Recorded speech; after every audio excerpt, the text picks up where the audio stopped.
Good afternoon to everyone. I am Priyanka Shukla, lecturer in web designing from Government Polytechnic Kanpur. Today I will give the lecture on normalization, which is the very important topic of database management system.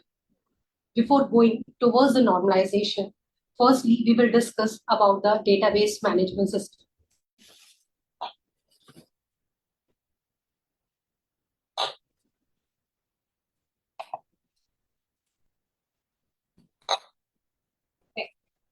What is database management system? Database management system is a combination of two words. First one is database and second is management system. अगर हम बात करते हैं database management system की, तो यहाँ पर जो DBMS है वो दो शब्दों से मिलकर बना है. पहला डेटाबेस, दूसरा management system. Database is a collection of interrelated data and the management system is a set of applications program by which we can access those data. Normal in general terms में मैं बात करती हूँ, database क्या होता है? Collection होता है interrelated data का, and the management system एक ऐसा set of applications program जिसके थ्रू हम उस database को easily access कर सकते हैं. और एक जनरल रियल वर्ल्ड एग्जाम्पल हम लेके चलते हैं. हम मान के चलते हैं एक ई कॉमर्स डेटाबेस की अगर हम बात करते हैं यहाँ पर, तो हमारे पास 3 एंटिटीज हैं, प्रोडक्ट, कस्टमर एंड ऑर्डर. ये तीनों ही चीजें आपस में क्या है, इंटर रिलेटेड. कोई भी जो कस्टमर होगा वो किसी प्रोडक्ट को क्या करेगा, परचेज करेगा. जब परचेज करेगा तो उसकी करस्पॉन्डिंग एक ऑर्डर आईडी जनरेट होगी. Means data is inter related. जो भी डेटाबेस में डेटा है वो क्या है, आपस में एक दूसरे से इंटर रिलेटेड है. एंड द मैनेजमेंट सिस्टम की बात करें, अब मुझे क्या करना है, मुझे ये फाइंड आउट करना है कि इस पर्टिकुलर प्रोडक्ट को कितने कस्टमर ने परचेज किया है.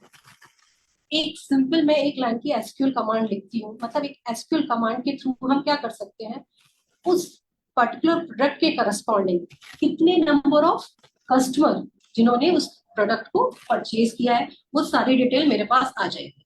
तो यहाँ पर डेटाबेस मैनेजमेंट सिस्टम आपको समझ में आया क्या हुआ.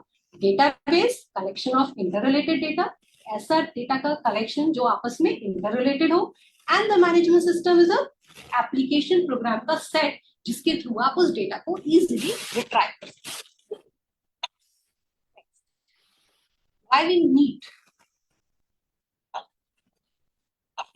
अब हम बात करते हैं what is the need of database management system.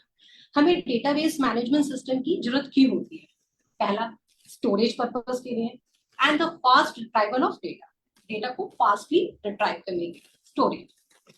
Database management system में हम डेटा को इस तरीके से स्टोर करते हैं, इतने इफेक्टिव तरीके से स्टोर करते हैं कि डेटा में क्या होती है, जो स्पेस होता है वो कम से कम ऑक्युपाई हो. साथ के साथ जो डेटा में डुप्लीकेसी है वो भी हम क्या करते हैं, रिमूव करते हैं. जैसे एक आप क्या करते हो, आपके पास कोई अलमीरा है, मान लीजिए उसमें आपको सामान रखना है, ठीक है. तो आप क्या कैसे करोगे, मतलब कि ज्यादा से ज्यादा सामान उसमें आ जाए और कम से कम स्पेस लगे. तो आप क्या करोगे, उस सारे सामान को प्रॉपरली सिस्टमैटिक तरीके से अरेंज करके रखोगे. जब भी आपको जरूरत पड़े तो वो आप क्या कर सकते हो, वो जो भी चीज आपको चाहिए वो आप इजीली क्या कर सकते हो, फैच कर सकते हो वहां से. मान लीजिए मुझे कुछ भी XYZ चीज चाहिए, अगर वो सिस्टमैटिक तरीके से लगी होगी तो हम क्या कर सकते हैं, जब भी जरूरत पड़ने पे हम क्या कर सकते हैं, उसे इजीली फाइंड आउट कर सकते हैं. Next, fast retrieval of data. मैंने ये बता दिया स्टोरेज पर्पस के लिए. लार्ज अमाउंट ऑफ डेटा हम इफेक्टिव तरीके से स्टोर कर सकते हैं और कम से कम रिडंडेंसी हो. And the fast retrieval of data का मतलब यहाँ पर क्या हुआ, अगर हम मान करके चलते हैं, एक एग्जांपल लेते हैं. अगर यूनिवर्सिटी का डेटाबेस है, उसमें हमें ये फाइंड आउट करना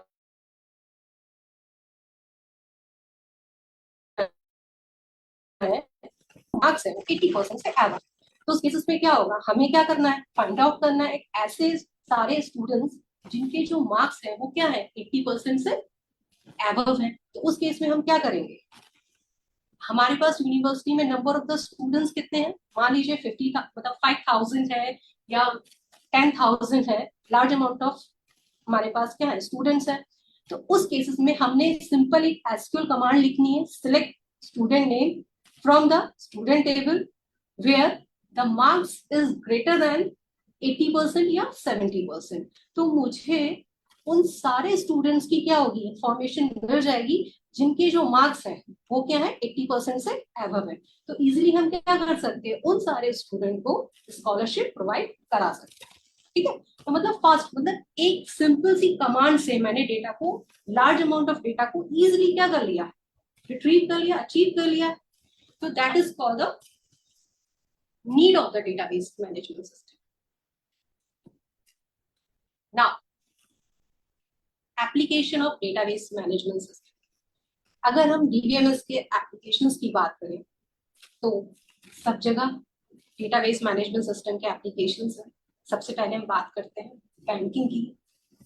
बैंकिंग में कैसे इस्तेमाल करते हैं हम डेटाबेस मैनेजमेंट सिस्टम, सारे, मान लीजिए जितने भी कस्टमर हैं बैंक में, हमें उन सारे कस्टमर की इंफॉर्मेशन को क्या करना है, स्टोर करना है।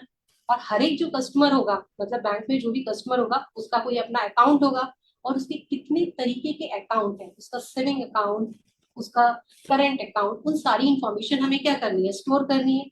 साथ के साथ उसके डेली जो जितने भी ट्रांजेक्शन हुए हैं, जो उसने क्रेडिट किया है, डेबिट किया है, वो सारी चीजों का रिकॉर्ड रखना। साथ के साथ उसने जो लोन्स लिए हैं, जिस कोई भी कस्टमर है उसने लोन भी लिए हैं, तो उस केसेस में सारी चीजों का इंफॉर्मेशन बैंक जो है डेटाबेस मैनेजमेंट सिस्टम के थ्रू स्टोर किया जाएगा। अब मान लीजिए हमें ये फाइंड आउट करना है कि ऐसे कौन से कस्टमर है जिन्होंने लोन लिया है, तो with the help of DBMS हम इजीली डेटा को क्या कर सकते हैं, रिट्राइव कर सकते हैं। This is the application of banking database management system in banking system. Next sales. Sales में भी हम क्या करते हैं, डीबीएमएस का यूज करते हैं। अब आपके पास बहुत सारे प्रोडक्ट्स हैं, उन सारे प्रोडक्ट्स की इंफॉर्मेशन आपको गैदर करनी है। साथ के साथ उस प्रोडक्ट को कितने लोगों ने परचेज किया वो भी इंफॉर्मेशन, एंड कितने प्रोडक्ट सेल आउट हो गए, कितने प्रोडक्ट अभी रिमेनिंग है, ये सारी चीजों की इंफॉर्मेशन हम डेटाबेस मैनेजमेंट सिस्टम के थ्रू स्टोर करा सकते हैं। और एज वेल एज हम ये भी फाइंड आउट कर सकते हैं कि किन प्रोडक्ट्स की ज्यादा डिमांड है, तो ये सारी चीजें हम इजीली डीबीएमएस के थ्रू कर सकते हैं। नेक्स्ट एयरलाइंस में, एयरलाइंस में भी ऑनलाइन बुकिंग आप कराते हैं फ्लाइट्स की, कौन नंबर ऑफ द फ्लाइट्स कितनी है, नंबर ऑफ द पैसेंजर कितने, कौन से पैसेंजर ने कौन से क्लास में, कौन सी फ्लाइट में और बिजनेस क्लास में अपना क्या रिजर्वेशन कराया है, मतलब जो भी अपनी फ्लाइट बुक की है, या फिर इकोनॉमिक क्लास में बुक की है, और इस पर्टिकुलर फ्लाइट में कितने, इंडिगो है तो इंडिगो में नंबर ऑफ द जो आपके पैसेंजर्स हैं वो कितने हैं, वो सारी चीजों की इंफॉर्मेशन हम क्या कर सकते हैं, डेटाबेस मैनेजमेंट के थ्रू स्टोर करा सकते हैं। और हम ये भी देख सकते हैं कि कितने कस्टमर, कितने हमारे जो पैसेंजर्स हैं आज के इस इंडिगो पर्टिकुलर फ्लाइट में क्या कर रहे हैं, ट्रैवल कर रहे हैं। ठीक है, नेक्स्ट हम बात करते हैं एजुकेशन सेक्टर की। जैसे हम बात करें अपने एजुकेशन सिस्टम की भी बात कर सकते हैं, अपनी यूनिवर्सिटी का भी हम इजीली एग्जांपल ले सकते हैं। यहाँ पर यूनिवर्सिटी में क्या होगा, आपका जो आपकी हमारा जो पीटी है उसमें सभी स्टूडेंट्स का क्या होता है, इंफॉर्मेशन रहती है कि कौन से स्टूडेंट ने किस ईयर में एनरोल किया, साथ के साथ उसने किस कोर्स में एनरोल किया, जैसे उसने वेब डिजाइनिंग में एनरोल किया, उसने डेटा साइंस में एनरोल किया, कौन सा कोर्स उसने चूज किया। अब कौन से स्टूडेंट की क्या बैक है, कब वो पास हुआ, कब वो इनरोल हुआ, ये सारी इंफॉर्मेशन हम क्या कर सकते हैं, फाइंड आउट कर सकते हैं डेटाबेस मैनेजमेंट सिस्टम के थ्रू। अगर हमें पता करनी है इस पर्टिकुलर स्टूडेंट की जो कानपुर में बिलोंग करता है, मतलब ये गवर्नमेंट पॉलिटेक्निक कानपुर में है, और ये जो स्टूडेंट है, स्टूडेंट आईडी फॉर एग्जांपल में केवल स्टूडेंट आईडी से ही फाइंड आउट कर सकती हूँ, हम लोग किस स्टूडेंट आईडी से ही फाइंड आउट कर सकते हैं कि इस पर्टिकुलर स्टूडेंट की कितने सब्जेक्ट्स में बैक है, तो वो सारी इंफॉर्मेशन हम फाइंड आउट कर सकते हैं। नेक्स्ट ऑनलाइन शॉपिंग, जैसा कि आप सब लोग जानते हैं, सभी लोग इस चीज में तो आपको पता ही होगा इसका एप्लीकेशन क्या है। And next telecom, last one is health care, not a last one, much and much more. Health care, जैसे कि हम बात करते हैं हॉस्पिटल में, हॉस्पिटल में आपके नंबर ऑफ द पेशेंट्स कितने हैं, नंबर ऑफ डॉक्टर्स कितने हैं, सारे डॉक्टर्स की इंफॉर्मेशन को स्टोर कराना, जितने भी पेशेंट्स हैं उन सबकी इंफॉर्मेशन को स्टोर कराना, कौन सा डॉक्टर किस पेशेंट को ट्रीट कर रहा है, और कब कौन सा पेशेंट्स एडमिट हुआ, कब डिस्चार्ज हुआ। एंड अगर हमें किसी भी पेशेंट आईडी पता है तो हम ये भी फाइंड आउट कर सकते हैं कि उसका रूम नंबर, कौन से रूम में वो एडमिट है। ठीक है, तो ये सारी चीजें हम डीबीएमएस के थ्रू इजीली कर सकते हैं। ये सारे एप्लीकेशन है डेटाबेस मैनेजमेंट सिस्टम के। नेक्स्ट, अब हम बात करते हैं कि जब हम फाइल सिस्टम का पहले यूज करें तो क्या प्रॉब्लम्स थी जो हम डेटाबेस मैनेजमेंट सिस्टम का यूज करते हैं। What is the drawback of file system? First one is data redundancy, second is data inconsistency, and third one is data isolation, and fourth atomicity issue and data security. Next, concurrent access anomalies. Data redundancy, first one is data redundancy. जब हम बात करते हैं data redundancy की, तो similar kind of data are stored in a different places. मतलब same kind of data आपका क्या है, स्टोर्ड है अलग अलग जगह पर, उसको हम क्या बोलते हैं, डेटा रिडंडेंसी। ठीक है, अब कैसे डेटा रिडंडेंसी, अगर एक कोई हम रियल लाइफ एग्जांपल लेके चले तो डेटा रिडंडेंसी का मतलब क्या हुआ। मान लीजिए किसी स्टूडेंट की हम इंफॉर्मेशन एक फाइल में हमने सेव की, उसकी पर्सनल इंफॉर्मेशन क्या है एक फाइल में सेव है, और उसी स्टूडेंट की जो अकाउंट्स रिलेटेड इंफॉर्मेशन है वो दूसरी फाइल में सेव है, एंड तीसरी एकेडमिक रिलेटेड इंफॉर्मेशन तीसरी फाइल में सेव है। अब हम बात करते हैं जो पर्सनल फाइल होगी तो उसमें स्टूडेंट की क्या क्या इंफॉर्मेशन सेव होगी। आपकी जो पर्सनल फाइल होगी वो क्या होती है, मतलब डिपार्टमेंट जो पर्सनल फाइल है उसमें क्या क्या इंफॉर्मेशन सेव होगी, जैसे आपका नेम है, एड्रेस है, फोन नंबर है, आपके फादर नेम क्या है, आपका मदर नेम क्या है, ये सारी चीजें आपकी क्या है सेव होंगी उस फाइल में, पर्सनल फाइल में।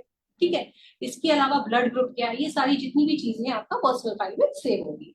अब हम बात कर रहे हैं नॉर्मल, दूसरा है हमारे पास एकेडमिक फाइल। एकेडमिक फाइल की अगर हम बात करते हैं तो यहाँ पर क्या क्या चीजें इंफॉर्मेशन होंगी कि हम मान के चलते हैं नेम, एड्रेस, फोन नंबर, ये तीनों चीजें हमने एकेडमिक फाइल में भी क्या करी है, सेव करी है।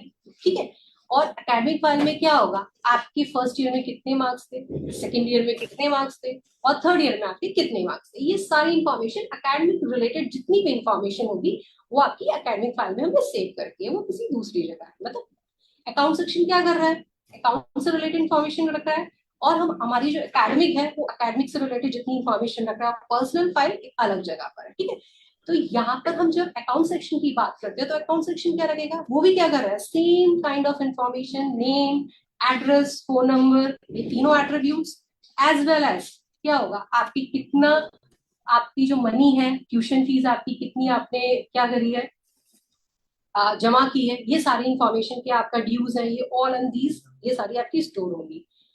अब हम बात करते हैं ये जो तीन चीजें हैं, नेम, एड्रेस, फोन नंबर, ये आपकी पर्सनल फाइल में तो होंगे ही होंगे, एज वेल एज आपकी किसमें है, अकाउंट्स फाइल में भी है, और एज वेल एज आपके एकेडमिक फाइल में। तीन जो चीजें हैं वो आपकी तीनों फाइल्स में क्या कर रही है, रिसाइड्स कर रही है। तो यहाँ पर अगर हम बात करते हैं यूनिवर्सिटी के डेटाबेस की अपने कॉलेज में, तो उस केसेस में क्या होगा, अगर हमारे यहाँ कॉलेज में 50 मतलब 5000 स्टूडेंट्स क्या है एनरोल है, या 10,000 स्टूडेंट एनरोल है, तो उस केसेस में हमारी डुप्लीकेसी क्या होगी, बहुत ज्यादा हो जाएगी। अब डुप्लीकेसी ज्यादा होगी तो उसे स्टोर करने के लिए हमारे पास लार्ज अमाउंट ऑफ डेटा, मतलब हमारे पास स्पेस क्या होगा, ज्यादा ऑक्युपाई होगा। That means this is called the data redundancy. ठीक, कि एक similar kind of data are stored in different places. ठीक है, second, data inconsistency means, what is the inconsistency means incorrectness of data। हम बात करते हैं डेटा, मतलब हम बात करें डेटा क्या, एक जगह उस डेटा की वैल्यू कुछ और है, दूसरी जगह उस डेटा की वैल्यू कुछ और है, तो मतलब डेटा क्या है, मिसमैच है। ठीक है, अब आप मान लीजिए कोई स्टूडेंट है जिसकी पर्सनल फाइल में उसने क्या किया, अपना फोन नंबर अपडेट किया और उसका जो परमानेंट एड्रेस है वो भी अपडेट हो गया, मान लीजिए। ठीक है, उसका एड्रेस हमने क्या कर दिया, परमानेंट नहीं मानते, एड्रेस क्या हो गया, अपडेट हो गया। अब क्या था, वो कहाँ रहता था, कानपुर रहता था, हमने जो एड्रेस जो चेंज करके मान लीजिए हमने क्या कर दिया, मथुरा कर दिया। ठीक है, तो उस केसेस में उसकी जो पर्सनल फाइल है वहां पर जो डेटा है वो क्या है, वो चेंज हो गया, बट दूसरी जो फाइल है account file and academic file, वहां पर क्या है, वही डेटा क्या कर रहा है, पुराना वाला डेटा रिसाइड कर रहा है। अगर एक जगह चेंजेस हो तो वो बाकी सारी जगह भी क्या होने चाहिए, रिफ्लेक्ट होने चाहिए। ठीक है, तो मतलब एक राम नाम का स्टूडेंट है जिसका एड्रेस चेंज हुआ, उसका फोन नंबर चेंज हो गया, बट उसका पर्सनल फाइल में तो चीजें क्या है, चेंज है, लेकिन दूसरी जगह उसी राम स्टूडेंट की बाकी दोनों फाइल्स में डेटा कुछ और है। That is data inconsistence, data mismatch हो रहा है। ठीक है, एक जगह कुछ वैल्यू कुछ और, दूसरी जगह वैल्यू कुछ और, that is called data inconsistency, जो कि सही नहीं है। ये सारी चीजें हमारी रिजॉल्व होती है in the database management system. Now come to the point, that is data isolation. Data isolation means data is scattered into the different places into a different file formats। ठीक, अब हमारा जो डेटा है वो अलग अलग लोकेशंस पे reside कर रहा है into a different file formats. अगर हमें कोई चीज फाइंड आउट करनी होती है तो हम क्या करेंगे, हमें क्या करना पड़ेगा, अलग अलग लोकेशन पे रिसाइड है, अलग अलग एप्लीकेशंस प्रोग्राम लिखेंगे। मान लीजिए एक जो हमारी फाइल है वो किसी अलग फाइल फॉर्मेट में, तो उसके लिए मुझे रिट्राइव करने के लिए एक अलग से एप्लीकेशन प्रोग्राम लिखना पड़ेगा, और जो दूसरी फाइल है वो दूसरी जगह है, तो मुझे वहां पर क्या करना पड़ेगा, अलग से प्रोग्राम लिखना पड़ेगा। तो ये जो प्रॉब्लम आती है दैट इज डेटा आइसोलेशन की। अब जब मुझे रिट्राइव करना होगा तो रिट्राइव करना, डेटा को फैच करना, it will be the very difficult task. ठीक, तो data isolation is a problem. लेकिन ये सारी चीजें डेटाबेस मैनेजमेंट सिस्टम में नहीं होती क्योंकि डेटा इज इंटर रिलेटेड। ठीक है, and next is the atomicity issue. What is the atomicity issue? What is the atomicity means? Atomicity कहती है either all the operations will be occur और not at all. मतलब या तो सारे operation होंगे, अदरवाइज एक भी ऑपरेशन नहीं होगा। मान लीजिए, अब ये कैसे समझते हैं, एक एग्जांपल लेते हैं। ट्रांजेक्शन तो सभी करते हैं मनी, पैसे का, अमाउंट का। अब हम बात करते हैं, ए ने बी को 50 रुपीज ट्रांसफर किए, ज्यादा अमाउंट हम नहीं कर रहे, छोटे अमाउंट की बात कर रहे हैं। ए ने बी को 50 रुपीज ट्रांसफर किए। मान लीजिए there is due to the technical flavour technical failure, mechanical failure, या तो मशीन की गड़बड़ी के कारण या फिर पावर फेलियर के कारण ए ने जैसे ही क्या किए, ट्रांसफर किए बी को 50 रुपीज, उसी टाइम पर आपका क्या हो जाता है, पावर फेलियर हो जाता है। तो क्या हुआ, एक अकाउंट से एक अकाउंट से 50 रुपीज तो क्या हो गए, डेबिट हो गए, बट बी के अकाउंट में वो 50 रुपीज क्रेडिट नहीं हुए। तो ये क्या हुआ, मतलब ऑटोमेसिटी रूल क्या कहता है, अगर क्रेडिट ट्रांजेक्शन मतलब जो भी हो ऑपरेशंस, वो दोनों जगह सेम हो, अदरवाइज बिल्कुल ना हो। यानी अगर एक जगह डेबिट हुए हैं तो दूसरी जगह क्रेडिट भी होने चाहिए, यानी बीच में डेटा आधा ऑपरेशंस नहीं होना चाहिए। That is the atomicity problem. ये जो प्रॉब्लम होती है वो डेटाबेस में नहीं होती, but in a file system ये चीजें प्रॉब्लम फेस करते हैं। Next, data security. अगर हम फाइल सिस्टम की बात करें तो यहाँ पर जो डेटा सिक्योरिटी होती है वो बहुत लो होती है। जैसे मान लिया आपने क्या करा, अपने सिस्टम में पासवर्ड डाला, ठीक है, ओपन किया, आप अपने पूरे सिस्टम में कहीं से भी कोई भी चीज एक्सेस कर सकते हो, ठीक है, कोई भी डेटा इजिली फैच कर सकते हो। बट अगर हम बात करते हैं डेटाबेस मैनेजमेंट सिस्टम की, तो यहाँ पर हम क्या करते हैं, रोल बेस्ड सिक्योरिटी प्रोवाइड कराते हैं। रोल बेस्ड सिक्योरिटी मीन्स हर एक का जो एक्सेस है वो हम प्रोवाइड कराएंगे। अगर वो स्टूडेंट है तो उसे लिमिटेड एक्सेस मिलेगा, अगर वो फैकल्टी है तो उसे स्टूडेंट से ज्यादा एक्सेस मिलेगा, अगर वो एडमिन है तो वो उसे डेटा, वो पूरी इंफॉर्मेशन दे सकता है, उसे all over the access provide होगा।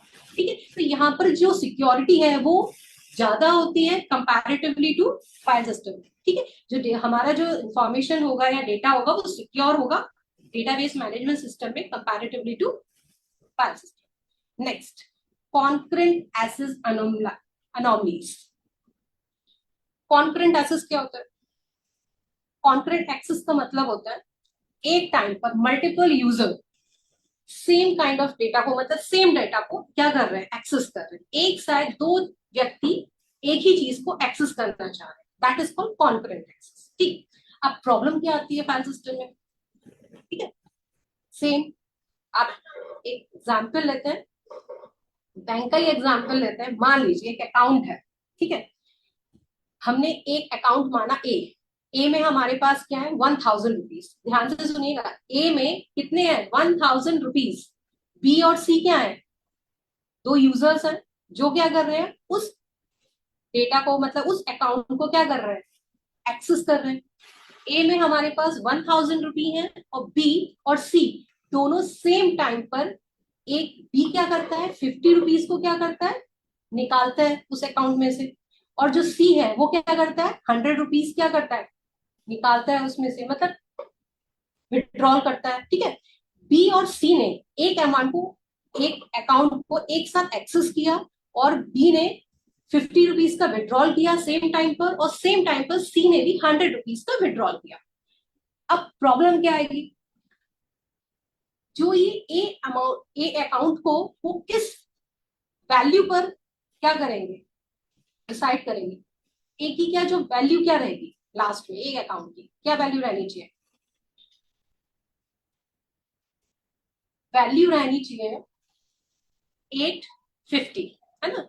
बट यहां पर क्या होगा, जो बी अकाउंट है उसने 50 रुपीज निकाले, विड्रॉल किए, तो उसने ए को क्या होगा, ए का जो लास्ट बैलेंस है वो छोड़ा 950 पर। ठीक है, क्योंकि उसे पता है कि इसमें तो 1000 रुपीज थे, उसने केवल 50 रुपीज का विड्रॉल किया, तो जो अमाउंट रहा वो कितना रहा 950।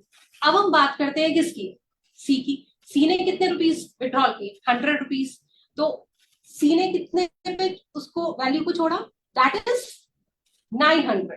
ठीक, अब ये एक जगह वैल्यू कितनी है 900, अब दोनों में से जो लास्ट में ऑपरेशन परफॉर्म करेगा वो जो उसकी क्या होगी लास्ट वैल्यू रहेगी फाइल सिस्टम में, तो वो लास्ट वैल्यू क्या रहेगी, मान लीजिए सी ने लास्ट में ऑपरेशन परफॉर्म किया, तो जो लास्ट वैल्यू रही वो क्या रही 900, but it is not a correct value, correct value is 850।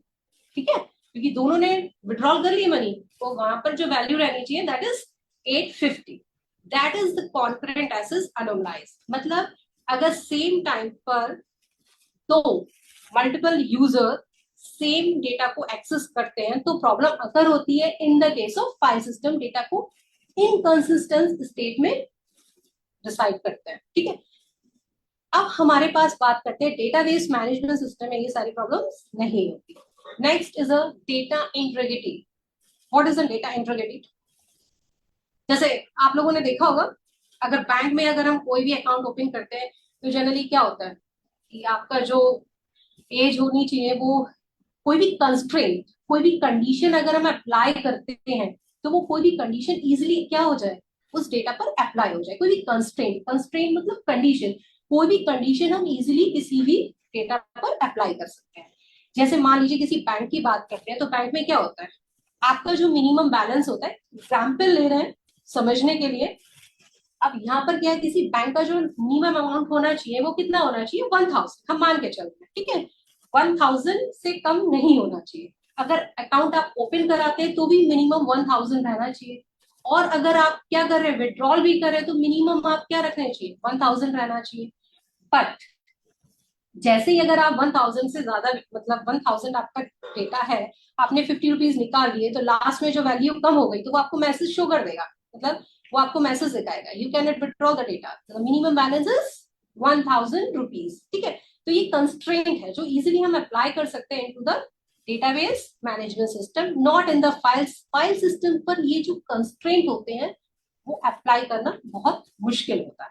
ठीक है, तो ये सारी चीजें, मान एक दूसरा एग्जाम्पल लेते हैं, 18 ईयर्स से एबव स्टूडेंट, 18 ईयर्स से जो एबव है वो ही अपना बैंक अकाउंट ओपन कर सकते हैं। तो एज पर हमने क्या किया, कंस्ट्रेंट अप्लाई कर दिया, age should be greater than 18 या इक्वल टू 18, तो उस केसेस में क्या होगा हमारे पास, तो ये सारी जो कंस्ट्रेंट है, अगर आपकी एज 18 से क्या है लो है तो आप क्या कर सकते हैं अकाउंट ओपन नहीं कर सकते, वो आपके पास एक मैसेज आ जाएगा। अब ये सारे जो कंस्ट्रेंट होते हैं वो आप डेटाबेस मैनेजमेंट सिस्टम में इजीली अप्लाई कर सकते हैं, but in the file system it is very hard to apply. ठीक, next, what is RDBMS, relation database management system. जब डेटा को हम टेबल्स के फॉर्म में स्टोर कराते हैं that is called RDBMS, relation database management system.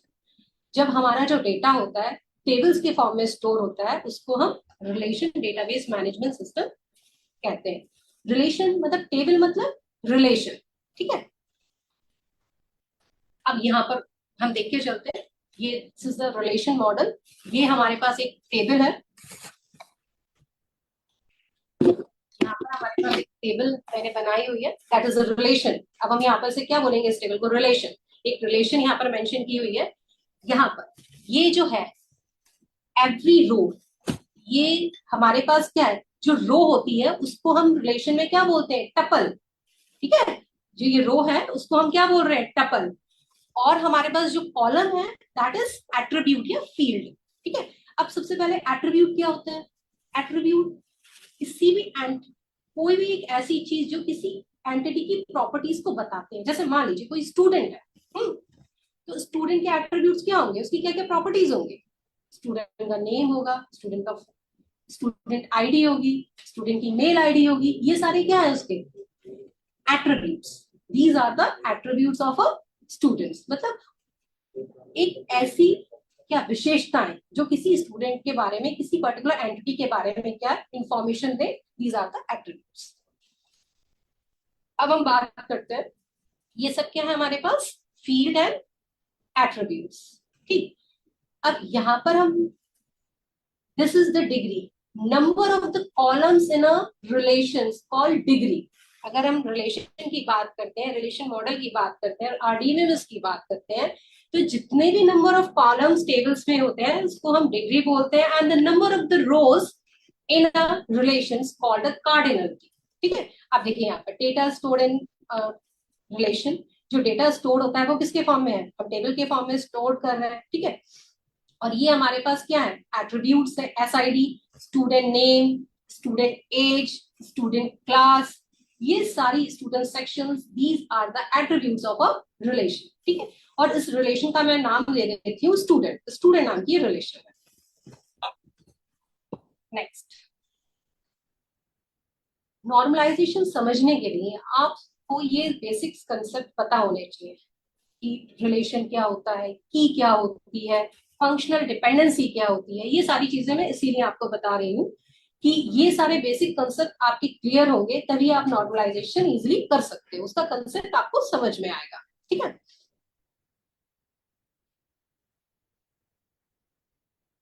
Next, की, what is की क्या होती है, जर्नल टर्म्स में बात करें तो की क्या है यहाँ पर, की एक ऐसा एलिमेंट, अगर हम बात करें घर में सभी के पास की होती है, की क्या होता है, उससे आप क्या करते हो, आप क्या करते हो, किसी डोर को ओपन करते हो विद द हेल्प ऑफ की। और डोर ओपन करके जो भी सामान आपको एक्सेस करना होता है, जो भी सामान आपको लेना होता है, वो सामान आप इजीली ले लेते हो। ठीक है, दिस इज द की, है ना। तो यहाँ पर जो की है वो क्या है, अब हम टेक्निकल लैंग्वेज की बात करें तो की हमारे पास क्या हो गया, जैसे स्टूडेंट आईडी, अगर किसी स्टूडेंट की मुझे आईडी पता है, तो मैं यूजर आईडी पता है किसी स्टूडेंट की, उसका पासवर्ड पता है, तो मैं क्या कर सकती हूँ, उसकी सारी इंफॉर्मेशन को क्या कर सकती हूँ, एक्सेस कर सकती हूँ। This is the key. ठीक है। की हमारे पास एक ऐसा एलिमेंट होता है जिसकी हेल्प से हम उसकी सारी इंफॉर्मेशन को क्या कर सकते हैं, एक्वायर कर सकते हैं, पैच कर सकते हैं। ठीक है। अब डेटाबेस के टर्म्स में हम बात करते हैं, की is a attributes. Keys are attributes or a set of attributes by which we can identify a tuple uniquely in a relation. मतलब एक ऐसा एट्रीब्यूट जिसके थ्रू हम रिलेशन में उस टपल को यूनिकली आइडेंटिफाई कर सकते हैं। ठीक है, तो ये हमारे पास क्या हो गया, की हो गया। ठीक, अब कैसे, ये मैं आगे बताऊंगी, पहले हम बात करते हैं हमारे पास कितने तरीके की कीज होती हैं।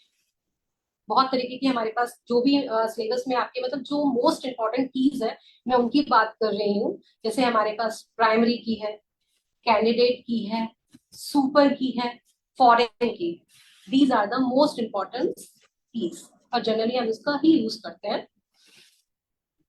अब एक यहाँ पर मैंने एक एग्जाम्पल लिया है। ठीक है, ये एग्जाम्पल है। यहाँ पर मान लीजिए हमारे पास की क्या होगी, एक क्लासरूम में इस एग्जाम्पल को हम बाद में डिस्कस करेंगे, मैं नॉर्मल लैंग्वेज में बता रही हूँ। अगर मैं किसी क्लास में गई और मैंने ये पूछा कि स्टूडेंट, ऐसा स्टूडेंट, वो कौन सा स्टूडेंट है जिसका जो रोल नंबर है वो 101 है, तो उस केसेस में क्या होगा? तो उस क्लास में वही स्टूडेंट क्या होगा, खड़ा होगा जिसका रोल नंबर 101 है। मतलब एक ऐसा एट्रीब्यूट जिसके थ्रू हम क्या कर सकते हैं, उस पर्टिकुलर स्टूडेंट को पॉइंट आउट कर सकते हैं। This is called the key. मान लीजिए अगर एक ऐसा एट्रीब्यूट जिसके थ्रू हम क्या कर सकते हैं, उस पर्टिकुलर स्टूडेंट को यूनिकली आइडेंटिफाई कर सकते हैं। ठीक है, अब मैं क्लास में मैंने बोला, अगर मैं बोलती हूँ, मान लीजिए मैंने ये बोला राम नाम का स्टूडेंट क्लास में खड़ा हो जाए, मतलब कौन है राम नाम का स्टूडेंट, तो उस केसेस में क्या होगा, वो सारे स्टूडेंट खड़े हो जाएंगे जिनके नाम क्या है, राम। तो मैंने क्या यूनिकली आइडेंटिफाई किया? नहीं। ठीक है, तो उस केसेस में क्या होगा, हम यूनिकली आइडेंटिफाई नहीं कर रहे हैं।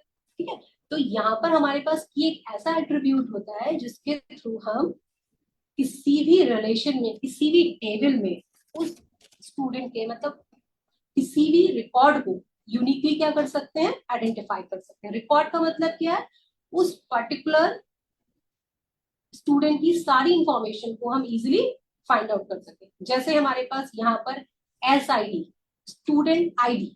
ठीक है, यहाँ पर स्टूडेंट आईडी हम क्या ले रहे हैं, मान लीजिए हमने क्या लिया, की ली।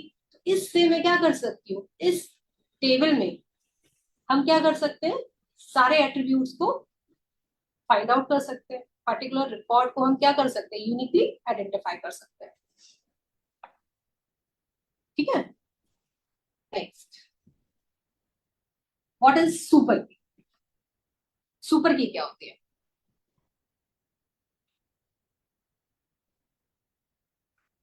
मैंने यहाँ पर बताया की क्या होती है। ठीक है, अब एक चीज देखिए, इस टेबल में हमारे पास, ठीक है, इस टेबल में हमारे पास और कौन सा ऐसा एट्रीब्यूट की बनने के लिए एलिजिबल है जिसके थ्रू हम बाकी सारी इंफॉर्मेशन फाइंड आउट कर सकते हैं? क्या हो सकता है इस टेबल में, बताइए। यहाँ पर की और क्या क्या हो सकती है? क्या इन्फॉर्मेशन मुझे स्टूडेंट की पता हो जो मैं सारी बाकी सारी इन्फॉर्मेशन क्या कर सकती हूँ, फाइंड आउट कर सकती हूँ। मान लीजिए मैंने बोला ना, सबसे अच्छा एग्जाम्पल है, किसी क्लास में मैं गई, मैंने ये बोला कि जिसकी ईमेल आईडी ये है वो स्टूडेंट क्या हो जाए, खड़ा हो जाए, तो क्या होगा, सारे स्टूडेंट की मेल आईडी क्या होगी, सेम तो नहीं होगी। जो मेल आईडी है वो तो क्या होती है, यूनिक होती है। किसी दो स्टूडेंट की मेल आईडी सेम नहीं हो सकती, तो वहां पर क्या होगा, वो पर्टिकुलर स्टूडेंट ही पॉइंट आउट होगा। ठीक है, अब इस टेबल में आप मुझे ये बताइए कि क्या क्या हो।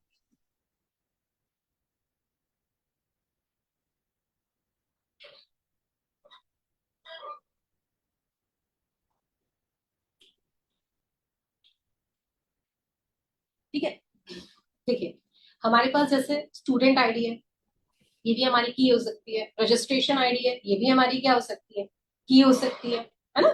और स्टूडेंट मेल आईडी भी, ये हमारी क्या हो सकती है, की हो सकती है। अगर ये तीनों चीजें अलग अलग इंडिविजुअली अगर हमें पता हो, तो हम क्या कर सकते हैं, उस रिलेशन का रिकॉर्ड को हम यूनिकली आइडेंटिफाई कर सकते हैं। ठीक है,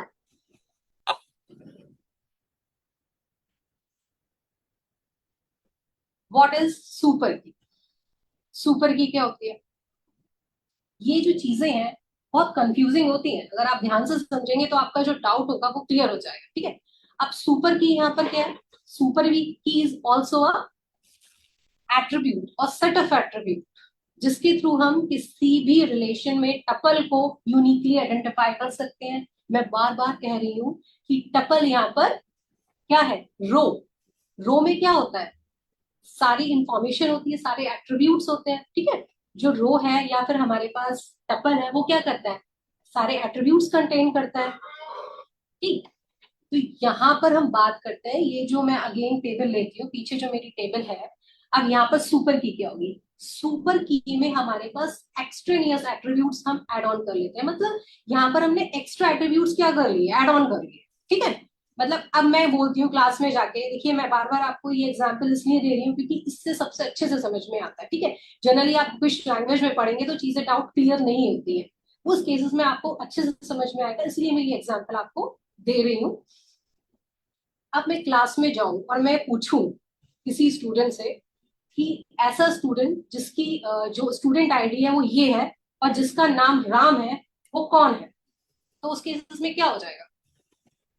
वो पर्टिकुलर स्टूडेंट क्या हो जाएगा? पॉइंट आउट हो जाएगा, इजीली खड़ा हो जाएगा कि हाँ मैं हूं। तो यहाँ पर मेरे पास क्या है? स्टूडेंट आईडी खुद में सफिशिएंट है उस पर्टिकुलर स्टूडेंट को पॉइंट आउट करने के लिए। बट हम क्या कर रहे हैं यहाँ पर? स्टूडेंट नेम भी मैंने क्या कर दिया? ऐड ऑन कर दिया। This is the extra attribute. ठीक है, दिस इज द सुपर की। और एक टेबल में कई सारी सुपर की हो सकती है। ठीक है, अगर हम बात करें तो हमारे पास एक टेबल में क्या होगा? मल्टीपल सुपर की हो सकती है, जैसे registration ID, student name, these are the super key. Student mail ID, ये हमारे पास क्या हो सकती है? सुपर की हो सकती है। अब देखिए इंडिविजुअल हम बात करें तो इंडिविजुअली हमारे पास यहाँ पर कौन कौन सी सुपर की है? स्टूडेंट आईडी अकेले सुपर की है, ठीक है। आर आईडी अकेले सुपर की है, और स्टूडेंट मेल आईडी, ठीक है बेटा, ये स्टूडेंट मेल आईडी है, ये भी क्या है? अकेले सुपर की है, ठीक है। अकेले सुपर की, इंडिविजुअली जो सुपर की बात कर रही हूँ। अब इसके अलावा कॉम्बिनेशन क्या क्या हो सकता है? स्टूडेंट आईडी स्टूडेंट नेम का कॉम्बिनेशन भी मेरे पास क्या है? स्टूडेंट, ये क्या है? सुपर की है। अगर स्टूडेंट आईडी, नेम और रजिस्ट्रेशन आईडी भी मैं कंबाइन कर लेती हूँ तो भी ये क्या बन जाएगी? तो भी ये क्या होगी? सुपर की। मैंने कहा ना, सुपर की कंटेन अ एक्सट्रेनियस एट्रीब्यूट। जो एक्स्ट्रा एट्रीब्यूट, अगर मैं मान लू, मैं कह दूं कि वो स्टूडेंट कौन है जिसका नेम राम है, स्टूडेंट आईडी 101 है, रजिस्ट्रेशन आईडी 21 है, and the phone number is ये है, ठीक है। तो ऑब्वियसली वो स्टूडेंट ही हमारा पॉइंट आउट होगा। तो उस केसेस में हमारे पास क्या कर सकते हैं? हम इजिली उस पर्टिकुलर स्टूडेंट को पॉइंट आउट कर सकते हैं, ठीक है। तो यहाँ पर ये जो एक्स्ट्रा हम एट्रीब्यूट्स एड ऑन कर रहे हैं, ये सारे क्या होते हैं? जनरली हम डाल सकते हैं इन द केस ऑफ सुपर की। तो सुपर की क्या होगी डेफिनेशन? यहाँ पर समझाने के लिए मैंने आपको समझा दिया। अब हम अगर हम थ्योरेटिकल बात करें तो सुपर की is a attribute or set of attributes by which we can uniquely identify a row in a table। देखिए जैसे मैंने यहाँ पर बताया, जो student ID, registration ID, student mail ID, ये स्टूडेंट मेल आईडी है बेटा, ठीक है, कंफ्यूज ना होना। Student mail ID, these are the individually super key, ठीक है। अगर कॉम्बिनेशन क्या क्या हो सकता है? Student ID plus registration ID मिलके भी क्या बना रहे हैं? सुपर की बना रहे हैं, ठीक है। और स्टूडेंट आईडी और स्टूडेंट मेल आईडी भी मिलकर क्या बना रहे हैं? सुपर की बना रहे हैं, ठीक है। और इसके कॉम्बिनेशन क्या हो सकते हैं? रजिस्ट्रेशन आईडी, स्टूडेंट आईडी और मेल आईडी, ये तीनों मिलके भी क्या कर रहे हैं? सुपर की बना रहे हैं, ठीक है। तो सुपर की क्या करती है? एक्स्ट्रा एट्रीब्यूट्स को क्या करती है? कंटेन करती है, जो कि नॉट नेसेसरी फॉर यूनिकनेस, जिसकी हमें जरूरत नहीं है लेकिन फिर भी वो कंटेन करती है, ठीक है। दैट इज द सुपर की। नेक्स्ट इट इज कैंडिडेट की। व्हाट इज कैंडिडेट की? एक छोटी सी लाइन में मैं कैंडिडेट की को डिस्क्राइब करूंगी। द मिनिमल सुपर की इज कॉल्ड अ कैंडिडेट की, ठीक है। ये लाइन आप ध्यान रखिए, मिनिमल सुपर की इज कॉल्ड अ कैंडिडेट की। रटने की जरूरत नहीं है, अभी मैं समझाती हूँ कैसे। किसी सुपर की के कम से कम एट्रीब्यूट्स, किसी सुपर की के कम से कम एट्रीब्यूट्स जिसके द्वारा हम इस टपल को किसी रिलेशन में यूनिकली आइडेंटिफाई कर सके, उसको हम बोलते हैं कैंडिडेट की, ठीक है। अब क्या हुआ? अब ये टेबल, आप पीछे हमारे पास टेबल थी, ठीक है। चीजें आपका जितना प्रैक्टिकल और जितना आप एग्जाम्पल लेके समझेंगे, की का कंसेप्ट आपका वैसे ही क्लियर होगा, ठीक है। अब यहाँ पर हम कैंडिडेट की बात करते हैं। अब सुपर की कौन कौन सी थी? सुपर की के टेबल पे जाते हैं। हमारे पास सुपर की ये थी, है ना। सुपर की में क्या था? Registration, student ID, registration ID, ये दोनों का कॉम्बिनेशन क्या था? क्या था? सुपर की। अब हमारे पास कैंडिडेट की क्या कहती है? मिनिमल सुपर की इज कॉल्ड कैंडिडेट की, यानी कम से कम एट्रीब्यूट्स जो यूनिकली आइडेंटिफाई कर दे उस पर्टिकुलर स्टूडेंट को, उसको हम क्या बोलते हैं? कैंडिडेट की। अब इसमें कम से कम एट्रीब्यूट कितने हैं? ऑब्वियसली स्टूडेंट आईडी अकेले ही सफिशिएंट है, उस पर्टिकुलर स्टूडेंट की सारी इंफॉर्मेशन को गैदर करने के लिए, उस स्टूडेंट के बारे में सारी चीजों को बताने के लिए। अगर मुझे स्टूडेंट आईडी पता है तो मैं उससे उसका नाम, एड्रेस, फोन नंबर, जो भी एट्रीब्यूट से इजीली हम पता कर सकते हैं। ठीक है, जैसे मैंने कहा ना, अगर मैं क्लास में गई, मैंने उस बच्चे को बोला कि स्टूडेंट आईडी 101 किसकी है, तो क्या होगा, वो पर्टिकुलर बच्चा ही खड़ा होगा, वो क्या करेगा, अपनी सारी इंफॉर्मेशन क्या कर देगा, मुझे बता देगा कि हाँ मेरा नाम ये है, ये सो है। मतलब हम क्या कर सकते हैं, ऐसा एट्रीब्यूट जिससे बाकी सारे एट्रीब्यूट्स क्या कर सकते हैं, फाइंड आउट कर सकते हैं। ठीक है, ठीक क्या हो गई, एक ऐसा एलिमेंट, एक ऐसा एट्रीब्यूट जिसके थ्रू हम बाकी सारे एट्रीब्यूट्स को क्या कर सकते हैं, फाइंड आउट कर सकते हैं।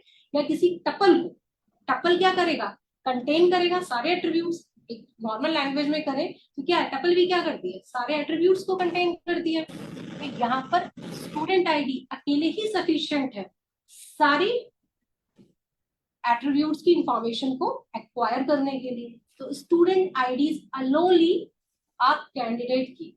ठीक है, अब यहां पर देखिए, student ID mail ID is a super key. आप बताइए यहाँ पर क्या है, स्टूडेंट आईडी मैंने बताया, स्टूडेंट आईडी अकेले ही क्या है हमारे पास, कैंडिडेट की है हमने। और स्टूडेंट मेल आईडी, अगर किसी बच्चे की मेल आईडी मुझे पता है, अगर मेल आईडी का एट्रीब्यूट पता है, मतलब मेल आईडी पता है, तो मैं क्या कर सकती हूँ, उस रिलेशन की सारी इंफॉर्मेशन को इजीली फाइंड आउट कर सकती हूँ। बात कीजिए, क्लास में मैं गई, मैंने पूछा ये जो मेल आईडी किस बच्चे की है, तो वो पर्टिकुलर वही बच्चा खड़ा होगा, क्योंकि दो स्टूडेंट्स की मेल आईडी सेम नहीं हो सकती है ना। तो उस केसेस में क्या, स्टूडेंट जो मेल आईडी है वो भी क्या है, यूनिकली आइडेंटिफाई कर सकती है किसी भी टपल को रिलेशन में। तो यहाँ पर स्टूडेंट आईडी अकेले कैंडिडेट की है, और स्टूडेंट मेल आईडी भी अकेले क्या है, कैंडिडेट की। अब हम कैंडिडेट की पे जाते हैं। अब आप देखिए, student ID, student mail ID and registration ID, ये तीनों क्या है, यूनिकली आइडेंटिफाई कर सकती है किसी भी रिलेशन को। तो ये क्या है, ये यहाँ पर कैंडिडेट की है। ठीक है, अब हम बात करते हैं, मान लीजिए हमने एक कॉम्बिनेशन ले लिया, student ID plus student mail ID, ये कैंडिडेट की है, मुझे बताइए this combination is a candidate key और नॉट, लिखा हुआ है स्पेस, ये आप आइडेंटिफाई कर सकते हो। ठीक है, तो यहाँ पर क्या हुआ, student ID student mail ID, ये दोनों कॉम्बिनेशन कैंडिडेट की नहीं होगा। क्यों नहीं होगा, मैंने बोला मिनिमल सुपर की, कम से कम वो एट्रीब्यूट्स जिसके थ्रू हम क्या कर सकते हैं, हम स्टूडेंट की बाकी सारी इंफॉर्मेशन को फाइंड आउट कर सकते हैं। अकेले स्टूडेंट आईडी सफिशिएंट है, अकेले ही वो इतनी कैपेबल है, अकेले ही सारे एट्रीब्यूट्स को फाइंड आउट कर सकती है। और अकेले ही स्टूडेंट मेल आईडी क्या फाइंड आउट कर सकती है सारे एट्रीब्यूट्स को। तो ये दोनों अलग अलग क्या होंगी, कैंडिडेट की होंगी, दोनों एक साथ कैंडिडेट की नहीं होंगी। ठीक है, क्योंकि यहाँ पर जो अगर हम लेके चले तो स्टूडेंट मेल आईडी क्या है, एक्सटर्नल एट्रीब्यूट हो गया, मतलब एक्स्ट्रा एट्रीब्यूट हो गया। मैंने यहाँ पर बताया जो मिनिमल, कम से कम एट्रीब्यूट्स ऊपर की होने चाहिए, कम से कम। कम से कम में क्या होगा, स्टूडेंट आईडी अकेले ही कम से कम है ना। और हम दूसरा लेके चलते हैं एग्जाम्पल वापस। अब यहाँ पर हम बात करते हैं रजिस्ट्रेशन आईडी और स्टूडेंट नेम, इन दोनों का कॉम्बिनेशन। ठीक है, student name and the registration ID, ये दोनों मिलके क्या कैंडिडेट की होंगी, बताइए। हम्म,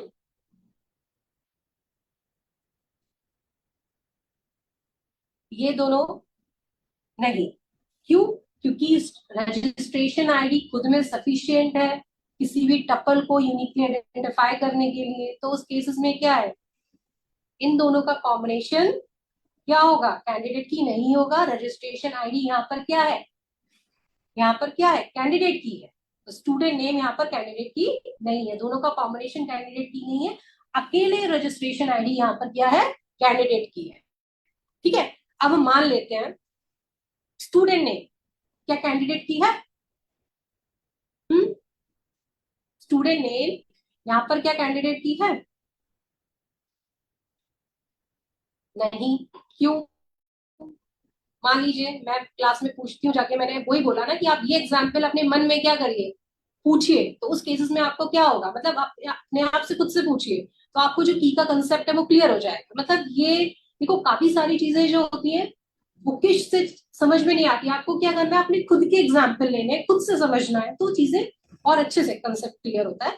स्टूडेंट नेम की मैं बात करती हूँ, अगर मैं क्लास में मैं पूछूं कि राम नाम का कौन सा स्टूडेंट है, देखो इसी टेबल में मैंने वैल्यूज दे रखी है, तो यहाँ पर भी क्या हुआ, अगर मैंने क्लास में पूछा कौन सा स्टूडेंट राम है, खड़ा हो जाए, तो उस केसेस में क्या होगा, उस क्लास में मान लीजिए 4-5 राम है, तो क्या हो गए, 4-5 राम खड़े हुए, तो डेटा को मैंने क्या किया, उस स्टूडेंट को मैंने यूनिकली आइडेंटिफाई किया, नहीं ना, यहाँ पर मैंने इंफॉर्मेशन मुझे क्या मिली नहीं।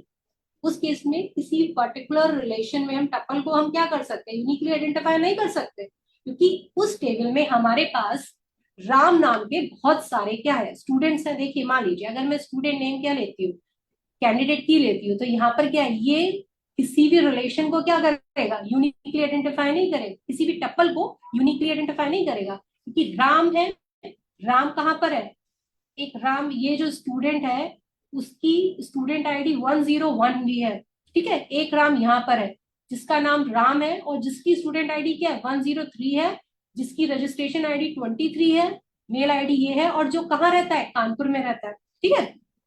तो हम नाम से क्या कर सकते हैं, नहीं फाइंड आउट कर सकते किसी भी टपल को यूनिकली, क्योंकि नाम क्या हो सकता है, कई सारे स्टूडेंट का नाम सेम हो सकता है, ठीक है। अब मैं करूं कि सिटी को मैं ले लूं, तो same as it is city, city भी क्या हो सकती है, राम नाम का स्टूडेंट क्या है, कानपुर में रह रहा है, और ये वाला राम नाम का स्टूडेंट भी क्या है, कानपुर में रह रहा है, जबकि ये दोनों राम क्या है, अलग अलग है, ठीक है, और इनकी सिटी भी सेम है, तो कंफ्यूजिंग हो सकता है ना। तो यहाँ पर हम क्या कर सकते हैं, स्टूडेंट नेम कैंडिडेट की नहीं हो सकता और सिटी भी हमारा कैंडिडेट की नहीं हो सकता, ठीक है। नाउ प्राइमरी, अब देखिए मैंने आपको यहाँ पर बताया सुपर की का कंसेप्ट बताया, कैंडिडेट की बताया, सुपर की बताया, प्राइमरी की, प्राइमरी की क्या होती है, व्हाट इज प्राइमरी की, primary key is a attribute, unique attribute, यहाँ पर हम एक यूनिक और लगा देंगे, ठीक है, primary key is a unique attribute by which we can identify a tuple uniquely in a relation, ठीक है। प्राइमरी की क्या होगी, दो लाइन आप याद रखिए, first it will be unique, second one is not null, primary key हमेशा यूनिक होगी और कभी भी उसकी वैल्यू नल नहीं होगी, दैट इज कॉल्ड प्राइमरी की, ठीक है। अब पुरानी वाली हम टेबल में चलते हैं, ठीक है, जो प्राइमरी की आप किसी को आप कंसीडर करते हो तो वो हमेशा क्या होनी चाहिए, यूनिक होनी चाहिए, ठीक है। सेम वैल्यू किसी भी दो एम्प्लॉयज का मेल आईडी क्या होगी, कभी भी सेम नहीं होगी, लेकिन जरूरी नहीं है कि हर एम्प्लॉय का क्या हो, मेल आईडी हो। मान लीजिए कोई एम्प्लॉय है जिसकी कोई भी स्टूडेंट है उसकी मेल आईडी ना हो, तो मैं यहाँ पर उसको प्राइमरी की कंसीडर नहीं कर सकती। देख के चलते हैं, ठीक है, ये जो एग्जाम्पल है उस पर वापस आते हैं। मान लीजिए देखो जो स्टूडेंट मेल आईडी है वो क्या प्राइमरी की हो सकती है, देखिए ये तो यूनिक तो है, पहली जो चीज है टर्म एंड कंडीशन वो फुलफिल कर रही है, क्यों, क्योंकि स्टूडेंट आईडी किसी भी स्टूडेंट की क्या हो सकती है, यूनिक होगी, किसी दो स्टूडेंट की मेल आईडी सेम नहीं होगी, है ना। यहाँ पर मैंने बेटा गलत लिख दिया, ये राम और दिशा दोनों की जो मेल आईडी है वो सेम हो गई है 80-80, ठीक है, बट आप A-double-T-T कर लीजिएगा, ठीक है, तो ये सेम नहीं होगी, ये तो आपको पता है कि मेल आईडी कभी भी सेम नहीं हो सकती है, बाय मिस्टेकली हो गया है। अब हम बात करते हैं, पहला तो प्राइमरी की हमेशा यूनिक होगी, दूसरी नल नहीं होगी उसकी वैल्यू, ये कंपल्शन नहीं है किसी भी जो स्टूडेंट है उसकी सभी की मेल आईडी हो, ठीक है। मान लीजिए 1004 का स्टूडेंट है, अब हम यहाँ पर दे देते हैं वैल्यू नल, मतलब उसकी मेल आईडी है ही नहीं, ठीक है, तो अब हम इसको प्राइमरी की नहीं बना सकते, क्यों, क्योंकि प्राइमरी की जो वैल्यू है वो कभी भी क्या होगी, नल नहीं होगी, लेकिन ये तो नल है, तो ये प्राइमरी की नहीं होगी, ठीक है।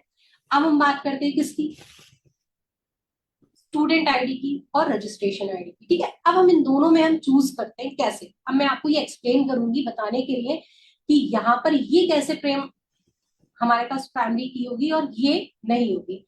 अगर देखिए रजिस्ट्रेशन आईडी मान के जनरल हम समझते हैं कि कोई भी स्टूडेंट सबसे पहले रजिस्ट्रेशन कराएगा, तब उसके बाद क्या होगा, वो कॉलेज में एंटर होगा, उसकी करस्पॉन्डिंग उसकी स्टूडेंट आईडी जनरेट होगी या स्टूडेंट का नंबर जनरेट होगा, ठीक है, roll number generate.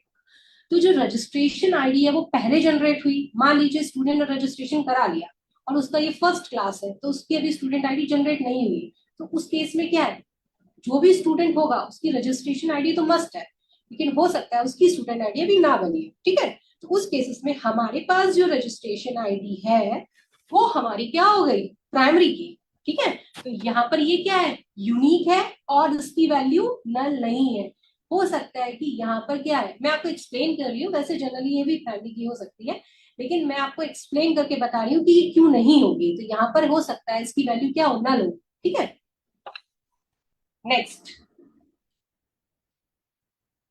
Relationship between the key.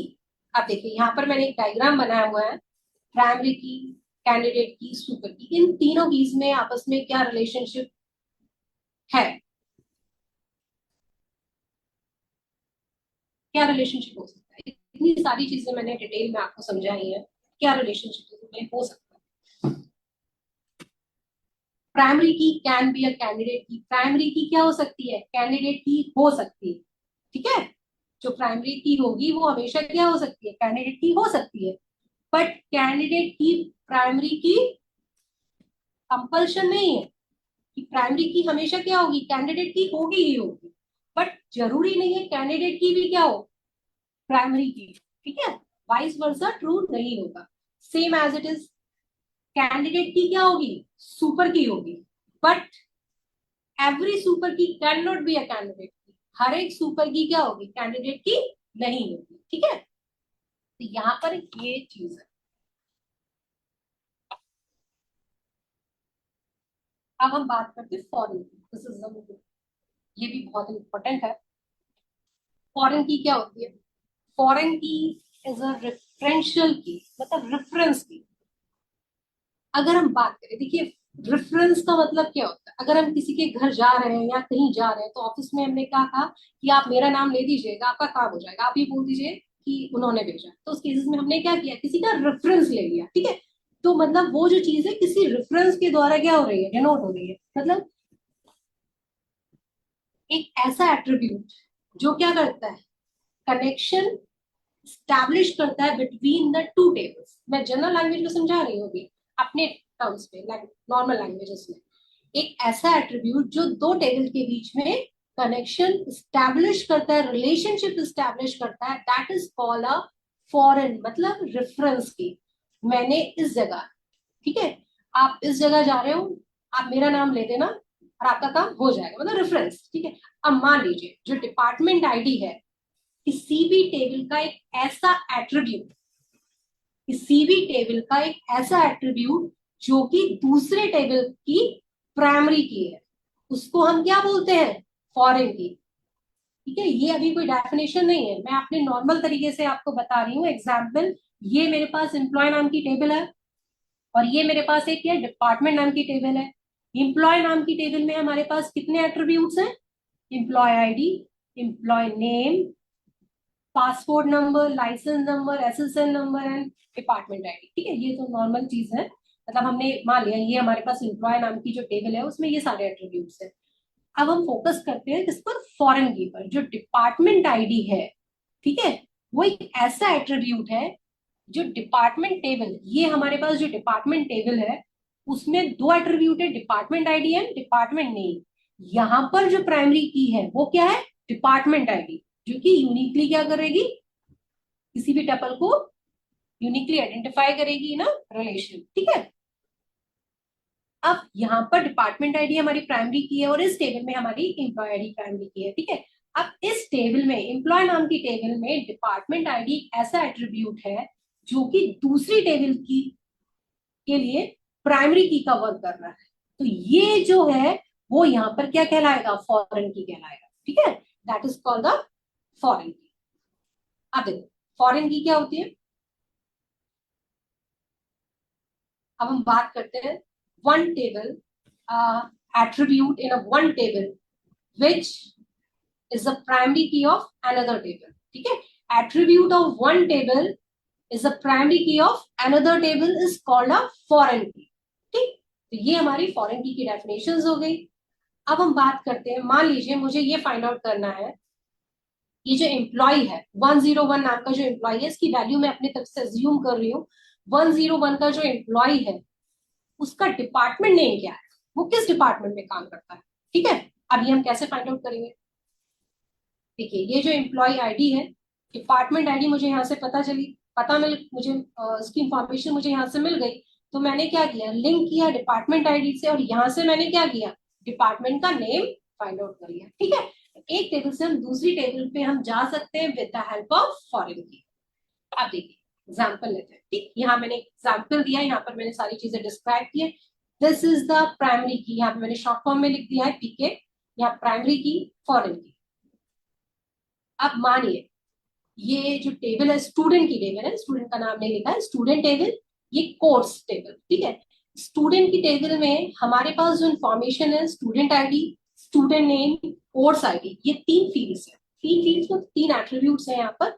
और हमारे पास जो कोर्स जो टेबल है उसमें हमारे पास दो एट्रीब्यूट्स है, course ID and course name. ठीक, अब हम बात करते हैं, हमें ये फाइंड आउट करना है कि जो राम है वो किस कोर्स को पढ़ रहा है।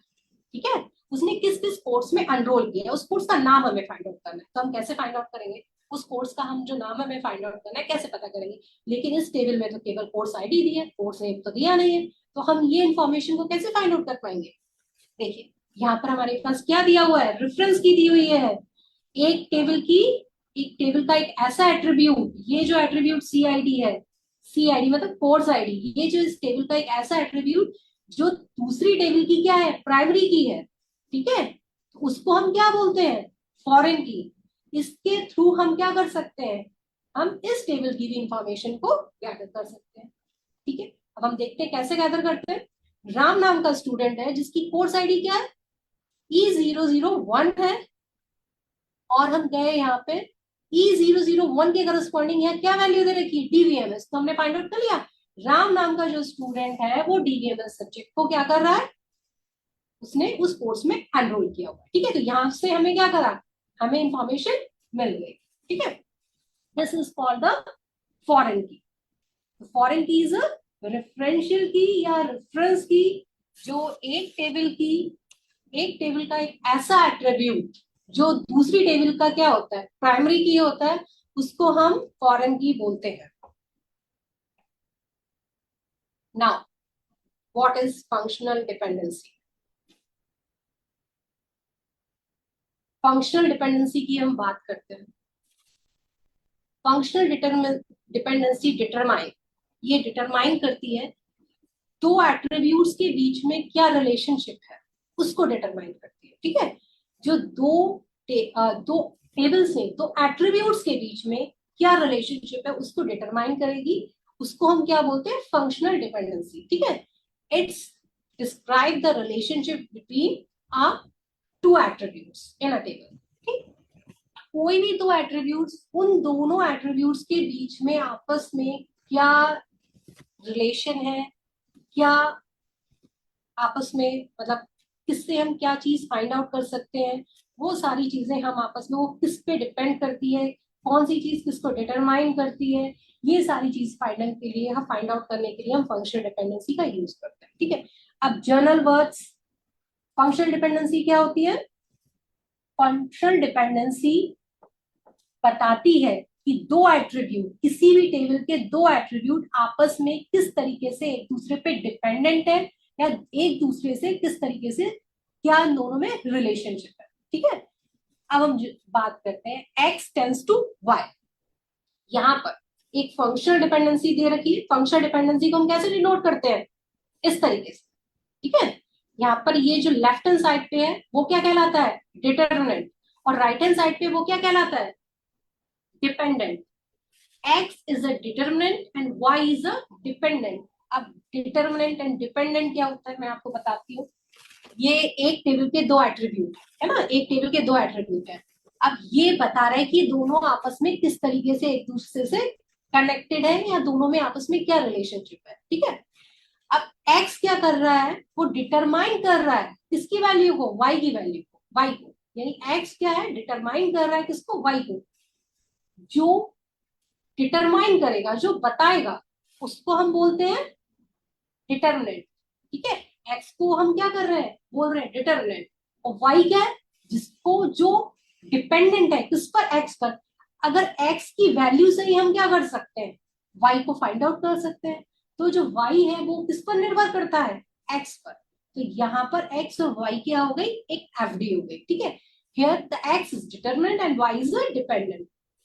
देखिए, अब एग्जाम्पल जब तक हम नहीं लेंगे तो कोई भी चीज क्लियर नहीं होगी। ठीक है, एक हमारे पास टेबल है जिसमें हमारे पास तीन एट्रीब्यूट्स हैं, student ID, student name and student age. अब मैंने आपको इतना सब कुछ बता दिया है तो आप इतना तो समझ ही जाएंगे कि स्टूडेंट आईडी अगर आपको पता है तो आप स्टूडेंट का नेम इजिली फाइंड आउट कर सकते हैं। ठीक है, तो यहाँ पर एक फंक्शनल डिपेंडेंसी क्या बनी, student ID tends to student name. ठीक है, एक फंक्शनल डिपेंडेंसी हमारे पास क्या हुई, ये दोनों एट्रीब्यूट्स आपस में क्या रिलेशनशिप, क्या कर रहे हैं, क्या रिलेशनशिप होल्ड कर रहे हैं, वो चीज बता रहा है। जो एफडी डिटरमाइन कर रही है दोनों में आपस में क्या रिलेशनशिप है। ठीक है, जो आईडी है वो किसकी वैल्यू बता रहा है, स्टूडेंट का नेम बता रहा है। ठीक है, तो यहाँ पर एफडी है स्टूडेंट आईडी। अगर स्टूडेंट आईडी मुझे पता होती है तो मैं स्टूडेंट का नेम इजीली फाइंड आउट कर सकती हूँ। तो student ID is a determinant और student name is dependent. Student का नेम मुझे तभी मैं फाइंड आउट कर सकती हूँ अगर मुझे स्टूडेंट की आईडी पता होगी। ठीक है, तो यहाँ पर एक्स हमारे पास स्टूडेंट आईडी है determinant and the student name is dependent. लेकिन अगर हम मान लीजिए यहाँ पर हम एक एफडी लिख देते हैं, student name tends to student age, is it right और wrong, no it is wrong. क्यों, क्योंकि student name tends to student age. तो यहाँ पर जो स्टूडेंट नेम है उससे हम स्टूडेंट की एज फाइंड आउट नहीं कर सकते। क्यों, क्योंकि जो नाम है वो यूनिक नहीं है। मतलब किसी भी टेबल में स्टूडेंट नाम, मतलब राम नाम का जो स्टूडेंट है, मैं जो एक पर्टिकुलर नेम ही मैं ले रही हूँ बार बार, राम, एक स्टूडेंट का जो नाम है, एक ही नाम के कई सारे स्टूडेंट हो सकते हैं, है ना, हो सकता है ना ऐसा कि एक ही नाम के कई स्टूडेंट उस क्लास में स्टडी कर सकते हैं। ठीक है, तो यहाँ पर मैं यूनिकली आइडेंटिफाई नहीं कर सकती हूँ, जो स्टूडेंट नेम है वो यूनिकली आइडेंटिफाई नहीं कर सकता है किसको, यूनिक स्टूडेंट एज को। ठीक है, तो यहाँ पर ये एफडी डिपेंड नहीं कर सकती। दूसरी हो सकती है student ID tends to student age, ये एफडी हम लिख सकते हैं। ठीक है, ये दूसरी फंक्शनल डिपेंडेंसी हमारे पास और क्या हो सकती है यहाँ पर, student ID tends to student age. ठीक है, ये हमारे पास क्या हो गई, दूसरी फंक्शनल डिपेंडेंसी हो गई। ठीक है,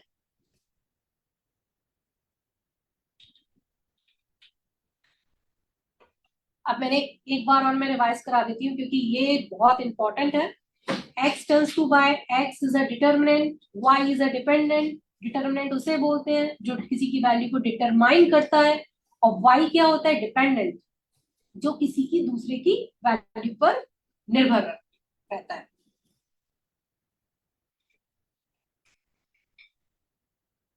next, types of functional dependency. कितनी तरीके की फंक्शनल डिपेंडेंसी होती है। ठीक है, अब कई तरीके की हमारे पास फंक्शनल डिपेंडेंसी होती है। First one is trivial functional dependency. Second one is non-trivial functional dependency. Third is multi-value dependency. And the fourth one is transitive dependency. ठीक है, अब ये जो वर्ड्स हैं सुन के लग रहे होंगे कि ये क्या होते हैं, है ना, नहीं, मैं आपको पूरा एक्सप्लेन करूंगी। ट्रिवियल फंक्शनल डिपेंडेंसी क्या होती है, नॉन ट्रिवियल फंक्शनल डिपेंडेंसी क्या होती है, और मल्टी ट्रिवियल फंक्शनल डिपेंडेंसी क्या होती है। ठीक है, अब हम बात करते हैं ट्रिवियल। आपको एफडी समझ में आ गया ना, फंक्शनल डिपेंडेंसी क्या होती है, दो एट्रीब्यूट्स आपस में किस तरीके से रिलेशनशिप क्या है, डिटरमाइन कर रहे हैं। मतलब कहने का मतलब दो एट्रीब्यूट्स आपस में एक दूसरे से कैसे एक दूसरे पर निर्भर है। ठीक है, दोनों एट्रीब्यूट्स के बीच में रिलेशनशिप डिटरमाइन करता है with the help of functional dependency. ठीक, first one is trivial functional dependency. Trivial functional dependency क्या होती है, ए टेंस, सबसे पहले ये फंक्शनल डिपेंडेंसी आप यहाँ पर देखिए, उसको हम ऐसे रिप्रेजेंट करते हैं, ए टेंस टू बी। ये एफडी है आपके पास, एक दी हुई है, ए टेंस टू बी, कि ए डिटरमाइन कर रहा है बी की वैल्यू, ठीक है, ए हमने कुछ लिया, ए टेंड्स टू बी, तो यहाँ पर जो बी है वो क्या होना चाहिए, सबसेट होना चाहिए, किसका, बी जो होना चाहिए सबसेट होना चाहिए ए का, B is a part of A, मतलब बी है वो होगा सबसेट होगा ए का। मतलब कहने का मतलब ये है कि ट्रिवल डिपेंडेंसी ऐसी डिपेंडेंसी है, फंक्शनल डिपेंडेंसी है, जहां पर कोई भी रिलेशनशिप अगर दे रखी है, यहाँ पर अगर functional dependency A tends to B दे रखी है, तो अगर इन दोनों का इंटरसेक्शन लेफ्ट हैंड साइड और राइट हैंड साइड का मैंने इंटरसेक्शन किया, तो उस केसेस में मेरे पास इन दोनों का इंटरसेक्शन कभी भी नल नहीं आना चाहिए, दोनों में वैल्यू हमेशा कॉमन रहनी चाहिए, ठीक है, क्योंकि दोनों का जो इंटरसेक्शन कभी भी नल नहीं आना चाहिए। मान लीजिए अब देखिए दूसरा यहाँ पर एग्जाम्पल दे रखा है, A tends to A and B tends to B, ये क्या है, ये भी ट्रिवियल फंक्शनल डिपेंडेंसी है। ये तो वही बात हुई, मैं क्लास में जाऊं मैं पूछूं, ठीक है, आप ध्यान से सुनिए, ये बताओ राम नाम का, राम स्टूडेंट अपना नाम बताए, अगर मैंने ये बात कही राम जो स्टूडेंट है वो अपना नाम बताए, यहाँ पर क्या हुआ, एक तो मैं खुद ही बता रही हूँ राम, उसका जब नाम राम है तो उससे नाम हम पूछ रहे हैं, तो ये क्या हो गया, जो लेफ्ट हैंड साइड है और राइट हैंड साइड है, तो राइट हैंड साइड क्या है, सबसेट है किसका, ए का। जब मैंने क्या किया, राम अपना नाम बताओ, तो राम तो मुझे पता ही है, मैं उसका नाम ले ही रही हूँ, तो उस केसेस में क्या हो गया, ये जो डिपेंडेंसी हुई that is called trivial functional dependency, ठीक है, ये जनरल एग्जांपल मैंने लिया, क्योंकि कभी कभी क्या होता है ना, ये जो लैंग्वेज होती है बच्चों को नहीं समझ में आती है, अगर एग्जाम्पल अगर हम देते हैं तो उस केसेस में ये चीजें क्लियर हो जाती है, ठीक है। और ये ए टेंस टू ए और बी टेंस टू बी का मतलब क्या होता है, रिफ्लेक्सिव प्रॉपर्टी, ये क्या रिप्रेजेंट करती है, रिफ्लेक्सिव।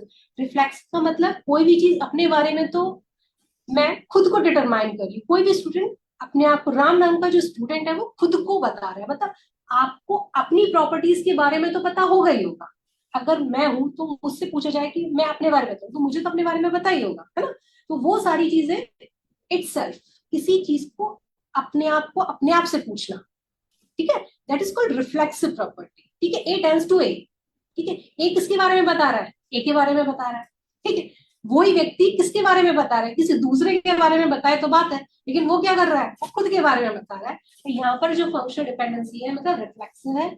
आप कहने का मतलब ये हुआ ए टेंस टू बी, कोई भी फंक्शनल डिपेंडेंसी ट्रिवल कब होगी, जब लेफ्ट हैंड साइड और राइट हैंड साइड दोनों का इंटरसेक्शन नल नहीं होगा, और जो राइट हमेशा जो राइट हैंड साइड पर होगा वो सबसेट होगा किसका, लेफ्ट हैंड साइड, ठीक है।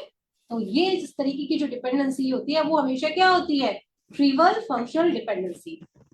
मान लीजिए एक एग्जांपल लेते हैं, स्टूडेंट आईडी है स्टूडेंट नेम, यहाँ पर हमने दे रखा है student ID comma student name tends to student ID, ठीक है, अगर मुझे स्टूडेंट आईडी पता है और स्टूडेंट नेम पता है तो मैं क्या पता कर सकती हूँ, स्टूडेंट आईडी पता कर सकती हूँ, तो ये तो वही बात हो गई, स्टूडेंट आईडी पता है और स्टूडेंट नेम पता है, तो मैं क्या कर रही हूँ, स्टूडेंट आईडी को पता कर रही हूँ, तो ये जो राइट हैंड साइड पे मेरा जो एट्रीब्यूट है लिखा हुआ है वो क्या है, किसका सबसेट है, इसका, लेफ्ट हैंड साइड, ठीक है। अगर इन दोनों को मैं इंटरसेक्शन करूं तो मेरे पास क्या आएगा, इंटरसेक्शन में क्या आएगा, स्टूडेंट आईडी, ये कभी भी नल नहीं आए, मेरे पास स्टूडेंट आईडी वैल्यू कुछ ना कुछ वैल्यू मुझे मिलेगी, this means this is the trivial function dependency. Next, non-trivial functional dependency. What is non-trivial functional dependency? अगर हम बात करते हैं x tends to y, यहां पर मैंने बात करी x tends to y, x tends to y, अगर लेफ्ट हैंड साइड और राइट हैंड साइड का अगर इंटरसेक्शन करें तो कभी हमेशा क्या होगा, नल आएगा, मतलब LHS राइट हैंड साइड और राइट हैंड साइड और लेफ्ट हैंड साइड का इंटरसेक्शन हम करते हैं तो हमेशा क्या होना चाहिए, नल आना चाहिए, जो y होगा वो कभी भी सबसेट नहीं होगा किसका, x का, ठीक है, तो y कभी क्या होगा, सबसेट नहीं होगा x का। अब हम एक एग्जांपल लेते हैं, जो x और y है वो हमेशा क्या होंगे, डिफरेंट होंगे, जो डिटर्मिनेंट है और डिपेंडेंट है दोनों की जो वैल्यू होगी वो हमेशा क्या होगी, ये डिटर्मिनेंट, एक्स क्या है डिटर्मिनेंट और वाई क्या है डिपेंडेंट, इन दोनों की जो वैल्यू होगी वो हमेशा क्या होगी, चेंज होगी, मतलब अलग अलग होगी, ठीक है। दोनों में कोई भी, ये जो वाई है वो कभी भी सबसेट नहीं होगा किसका, एक्स का। अगर इन दोनों का मैं इंटरसेक्शन करती हूँ तो उस केस में जो वैल्यू होगी वो हमेशा नल आएगी, दोनों में मतलब कोई भी चीज कॉमन नहीं होगी। अगर दोनों में कोई भी चीज कॉमन नहीं है, इस तरीके की फंक्शनल डिपेंडेंसी है, तो वो क्या कहलाती है, नॉन ट्रिवियल फंक्शनल डिपेंडेंसी कहलाती है।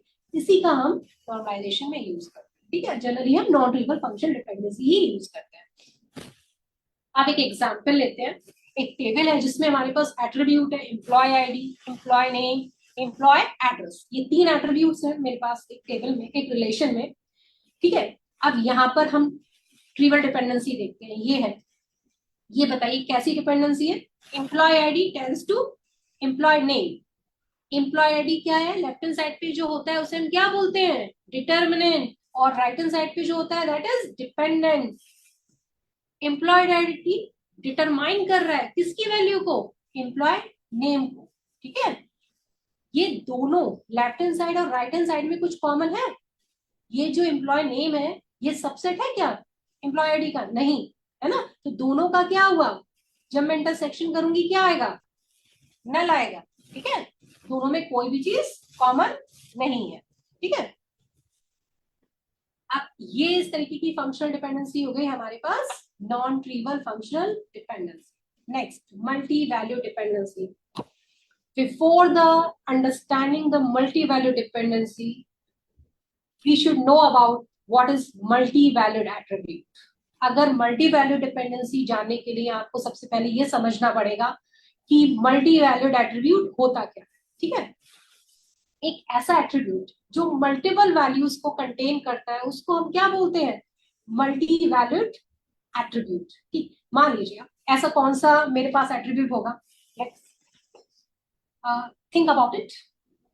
आप सोचिए, ठीक है, कि हमारे पास मल्टी वैल्यूड एट्रीब्यूट्स क्या क्या हो सकते हैं, मतलब एक कौन सा ऐसा एट्रीब्यूट है जो मल्टीपल वैल्यू कंटेन करेगा, ठीक है।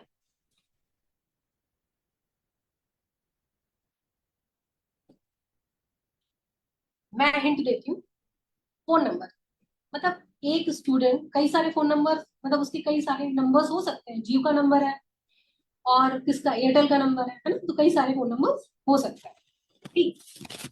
और क्या हो सकता है, हुँ?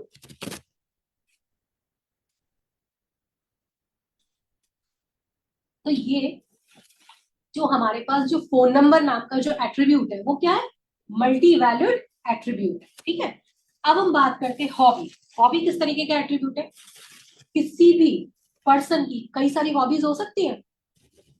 अगर मैं बात करूं, कोई भी है पर्सन, उसकी हॉबी क्या हो सकती है, कई सारी हॉबीज हो सकती है, जैसे उसकी हॉबी है, उसे म्यूजिक सुनना पसंद है, उसे रीडिंग करना पसंद है, तो उसकी, और हम बात कर सकते हैं, और उसे चेस खेलना पसंद है, उसे क्रिकेट खेलना पसंद है, तो उस केसेस में किसी भी पर्सन की मल्टीपल हॉबीज हो सकती है। तो यहाँ पर जो मेरे पास हॉबी है वो भी क्या है, मल्टी वैल्यूड एट्रीब्यूट है, ठीक है। नेक्स्ट, अब हम बात करते हैं, अब मल्टी वैल्यूड डिपेंडेंसी होती क्या है, ठीक है। मल्टी वैल्यूड एट्रीब्यूट आपको समझ में आ गया, एक ऐसा रिलेशन, मतलब एक टेबल जिसमें हमारे पास एक से ज्यादा मल्टी वैल्यूड एट्रीब्यूट, मतलब एक ऐसा टेबल या एक ऐसी रिलेशन जिसमें एक से ज्यादा मल्टी वैल्यूड एट्रीब्यूट हो, और वो दोनों एट्रीब्यूट्स आपस में इंडिपेंडेंट हो, ठीक है। वो दोनों एट्रीब्यूट आपस में क्या हो, इंडिपेंडेंट हो, मतलब उन दोनों में आपस में कोई भी लिंक ना हो, ठीक है। एक टेबल जिसमें क्या हो, एक से ज्यादा मल्टी वैल्यूड एट्रीब्यूट हो और उन दोनों में आपस में कोई भी डिपेंडेंसी ना हो, मतलब दोनों आपस में डिपेंडेंट ना हो, इंडिपेंडेंट हो, अलग अलग, ठीक है। और वो जो मेन एट्रीब्यूट है, उस दोनों के दोनों जो मल्टी वैल्यूड एट्रीब्यूट है वो किसी तीसरे एट्रीब्यूट पर डिपेंडेंट हो, ठीक है। उसको हम क्या बोलते हैं, multi valued dependency. For example देखिए यहाँ पर, ठीक है, एक टेबल है, मैंने एक टेबल कंसीडर की जिसमें स्टूडेंट आईडी है, हॉबीज प्रोजेक्ट, एक स्टूडेंट जो है वो कई मल्टीपल प्रोजेक्ट्स पे काम कर सकता है, ठीक है। मान लीजिए वो लाइब्रेरी मैनेजमेंट सिस्टम बना रहा है, और वो क्या बना रहा है, स्टूडेंट मैनेजमेंट सिस्टम बना रहा है, साथ के साथ वो कोई गेम बना रहा है, ठीक है। और उस स्टूडेंट की जो हॉबीज है वो डांसिंग है, म्यूजिक है और स्विमिंग है, ठीक है, मल्टीपल हॉबीज है। लेकिन स्टूडेंट का मुझे आईडी पता है, तो मैं क्या कर सकती हूँ, इस स्टूडेंट की हॉबीज क्या है, तो मैं उससे उसकी सारी हॉबीज को डिटरमाइन कर सकती हूँ। अगर मुझे स्टूडेंट की आईडी पता है तो मैं क्या कर सकती हूँ, यहाँ पर जो एफडी दे रखी है, ठीक है, ये एफडी दे रखी है फंक्शनल डिपेंडेंसी, इन दोनों में आपस में क्या रिलेशनशिप है एट्रीब्यूट्स में। और मल्टी वैल्यू डिपेंडेंसी को हम डबल एरो से रिप्रेजेंट करते हैं, ये आप देखिए यहाँ मैंने डबल एरो से रिप्रेजेंट किया है, means this is the multi value dependency को रिप्रेजेंट कर रहा है, ठीक है। अब देखिए स्टूडेंट आईडी ये है, उसके कितने सारे प्रोजेक्ट्स हैं, मल्टीपल प्रोजेक्ट्स हैं। लेकिन आप एक बात बताइए कि यहाँ पर जो हॉबीज एंड प्रोजेक्ट्स हैं, दोनों में आपस में कोई रिलेशन है? ऐसा तो नहीं है कि मैं लाइब्रेरी मैनेजमेंट सिस्टम बना रही हूँ तो मेरी हॉबीज डांस, मतलब मेरी जो हॉबी है वो स्विमिंग है, नहीं। इन दोनों प्रोजेक्ट्स में क्या है, कोई भी कनेक्शन नहीं है, ये दोनों आपस में इंडिपेंडेंट है। This is called the multi value dependency, ठीक है। ये समझ में आया? तब ये क्या है, ये दो एट्रीब्यूट आपस में कैसे हैं, मल्टी वैल्यूड। एक टेबल जिसमें एक से ज्यादा मल्टी वैल्यूड एट्रीब्यूट हो, और वो दोनों आपस में इंडिपेंडेंट हो, और वो किसी तीसरे एट्रीब्यूट्स पर क्या कर रहे हो, डिपेंडेंट, ठीक है। This is called multi valued dependency. Next, this is our main point, main topic, normalization. What is normalization, ठीक है। ये सारी चीजें, मतलब आपको अगर ये सारी चीजें पता होंगी तभी आप नॉर्मलाइजेशन समझ सकते हैं, तो ये सारी चीजें समझाना आपको बहुत जरूरी था, इससे आपका बेसिक कंसेप्ट भी क्लियर हुआ होगा। अब हम मेन टॉपिक जो हमारा है नॉर्मलाइजेशन, हम उसकी बात करते हैं। नॉर्मलाइजेशन क्या होता है? नॉर्मलाइजेशन एक टेक्निक होती है जिसके थ्रू हम डेटाबेस की रिडंडेंसी को रिमूव कर सकते हैं, ठीक है। डेटाबेस की जो रिडंडेंसी है, रिडंडेंसी मतलब डुप्लीकेसी, डुप्लीकेसी को हम क्या कर सकते हैं, रिमूव कर सकते हैं। या फिर हम ये कह सकते हैं ये एक प्रोसेस होता है जिसके थ्रू हम कॉम्प्लेक्स टेबल को कन्वर्ट कर सकते हैं into a simple table by splitting a table into a smaller table, ठीक। मतलब एक ऐसा प्रोसेस जिसके थ्रू हम एक कॉम्प्लेक्स टेबल को कन्वर्ट कर रहे हैं सिंपल टेबल, ठीक, जो कि हमारा रिड्यूस कर रहा है रिडंडेंसी, डेटा की डुप्लीकेसी को वो क्या कर रहा है, खत्म कर रहा है, मतलब अवॉइड कर रहा है। नेक्स्ट, हमें नॉर्मलाइजेशन की जरूरत क्यों पड़ी, कि हमें ऐसी क्या जरूरत पड़ी जो हम नॉर्मलाइजेशन की बात करते हैं डेटाबेस मैनेजमेंट सिस्टम में। देखिए, हमारे पास कई तरीके की प्रॉब्लम्स होती है जिसके कारण हमें डेटा को नॉर्मलाइज करना पड़ता है। पहला क्या होता है, इंसर्शन प्रॉब्लम। नॉर्मलाइजेशन के थ्रू हम ये जो तीन प्रॉब्लम है, इंसर्शन, अपडेशन एंड डिलीशन, इन तीनों प्रॉब्लम को क्या कर सकते हैं, इजिली रिजॉल्व कर सकते हैं with the help of normalization. First one is a insertion, second is a updation, third one is a deletion, ठीक। अब देखिए ये करते कैसे, है ना, ये तो चीजें हो गई कि नॉर्मलाइजेशन से ये तीनों चीजें, प्रॉब्लम्स हैं, जो अनोमलीज है वो रिजॉल्व होती है, और कैसे रिजॉल्व होती है, ठीक है। एक एग्जांपल लेते हैं, ठीक है। ये टेबल है, मैंने यहाँ पर टेबल का नाम नहीं लिखा है, बट आप कंसीडर कर लीजिए, कोई भी रिलेशन नाम दे दीजिए। स्टूडेंट, यहाँ पर पहले हम इस टेबल को समझते हैं, इस टेबल क्या क्या इंफॉर्मेशन हमें दे रही है। यहाँ पर हमारे पास स्टूडेंट की सारी इंफॉर्मेशन है, मतलब स्टूडेंट की इंफॉर्मेशन है इस टेबल में, और कौन सा स्टूडेंट किस कोर्स में एनरोल हुआ है उसकी इंफॉर्मेशन है, ठीक है। साथ के साथ उस कोर्स को कौन सी फैकल्टी पढ़ा रही है इसकी इंफॉर्मेशन है, और उस स्टूडेंट की और उस फैकल्टी की क्या सैलरी है, ठीक है। एक टेबल में हमारे पास मल्टीपल इंफॉर्मेशन है, स्टूडेंट की आईडी भी है, स्टूडेंट का नेम है, कौन से कोर्सेज चल रहे हैं उनकी भी इंफॉर्मेशन है, फैकल्टी आईडी के बारे में भी है, कौन कौन सी फैकल्टीज उस पर्टिकुलर कोर्स को पढ़ा रही हैं, साथ के बाद और उन फैकल्टीज की क्या क्या सैलरी है, ठीक है। ये मैंने पूरी टेबल आपको डिक्टेट कर दी कि ये क्या बता रही है, ठीक है, इसमें क्या इंफॉर्मेशन हमें मिल रही है। अब हम बात करते हैं, सबसे पहले हम बात करते हैं इंसर्शन प्रॉब्लम। इंसर्शन प्रॉब्लम क्या होती है? इंसर्शन प्रॉब्लम ये प्रॉब्लम होती है कि मान लीजिए ये टेबल है, इसमें मैंने डेटा फिल कर रखा है पूरा। कोई भी यूनिवर्सिटी, मतलब कोई भी यूनिवर्सिटी जिसमें एक नया कोर्स इंट्रोड्यूस्ड हुआ है, मान लीजिए एक नया कोर्स लारावल हमने इस यूनिवर्सिटी में एनरोल किया, ठीक है। अपने यहाँ पर हम क्या कर सकते हैं, उस नए कोर्स को हम इंसर्ट नहीं करा सकते। क्यों? क्या प्रॉब्लम आएगी इस कोर्स को इंसर्ट कराने में? यहाँ पर जो प्रॉब्लम आएगी, देखिए नया कोर्स इंट्रोड्यूस हुआ, लेकिन उस कोर्स की करस्पॉन्डिंग जब कोई नया कोर्स इंट्रोड्यूस्ड होता है, सबसे पहले कोर्स इंट्रोड्यूस होता है, उसके बाद उसपे बच्चे एनरोल होते हैं, मतलब स्टूडेंट्स बाद में आते हैं, कोर्स पहले आता है, ठीक है। जैसे कोर्स इंट्रोड्यूस हुआ, उसके बाद बच्चों ने क्या किया, उस कोर्स को अडॉप्ट किया, मतलब उसको उसमें एनरोल हुए। फिर उसके करस्पॉन्डिंग वो फैकल्टी को अपॉइंट किया गया पढ़ाने के लिए, ठीक है, और उस फैकल्टी की सैलरी को निर्धारित किया गया उसके अकॉर्डिंग, ठीक है। अब हमने कोर्स को हमने क्या किया, इंट्रोड्यूस करा दिया, लेकिन इसके corresponding SID, student name, faculty ID, faculty name और सैलरी, यहाँ पर सारी वैल्यूज को हमने क्या किया, नल रिप्रेजेंट किया, ठीक है। यहाँ पर जो बाकी सारी जो वैल्यूज है क्या है, नल है। तो उस केस में प्रॉब्लम क्या आएगी, मान लीजिए हमने स्टूडेंट आईडी यहाँ पर प्राइमरी की ले ली, उस केस में प्राइमरी की कैन नॉट बी नल, ठीक है। या फिर एक साथ मान लीजिए अगर हम स्टूडेंट प्राइमरी की नहीं भी लेते हैं, मैं एग्जांपल आपको बता के चल रही हूँ, उस केसेस में क्या होगा कि इस टपल में इसके करस्पॉन्डिंग बहुत सारी नल वैल्यूज क्या हो जाएंगी, एक्वायर होंगी, जो कि सही नहीं है। एक टपल में इतनी सारी वैल्यूज क्या नल, रिप्रेजेंटेशन शुड बी रॉन्ग, मतलब ये क्या होगा, ये जो रिप्रेजेंटेशन होगा क्या होगा, वो सही है नहीं। तो एक तो प्रॉब्लम क्या है, प्राइमरी की हो गई नल, और साथ के साथ बाकी जितनी भी फील्ड्स हैं, जितने भी एट्रीब्यूट्स हैं, उन सबको हमने क्या देनी पड़ी, वैल्यू नल, ठीक है। तो ये जो प्रॉब्लम आती है वो क्या होती है, इंसर्शन प्रॉब्लम, ठीक है। अब with the help of normalization हम ये चीजें रिमूव कर सकते हैं। कैसे कर सकते हैं, पहले मैं आपको सारी प्रॉब्लम्स बताऊंगी कि प्रॉब्लम्स क्या क्या आती हैं और उनको हम रिजॉल्व कैसे करेंगे, ठीक है। Next, deletion anomalies.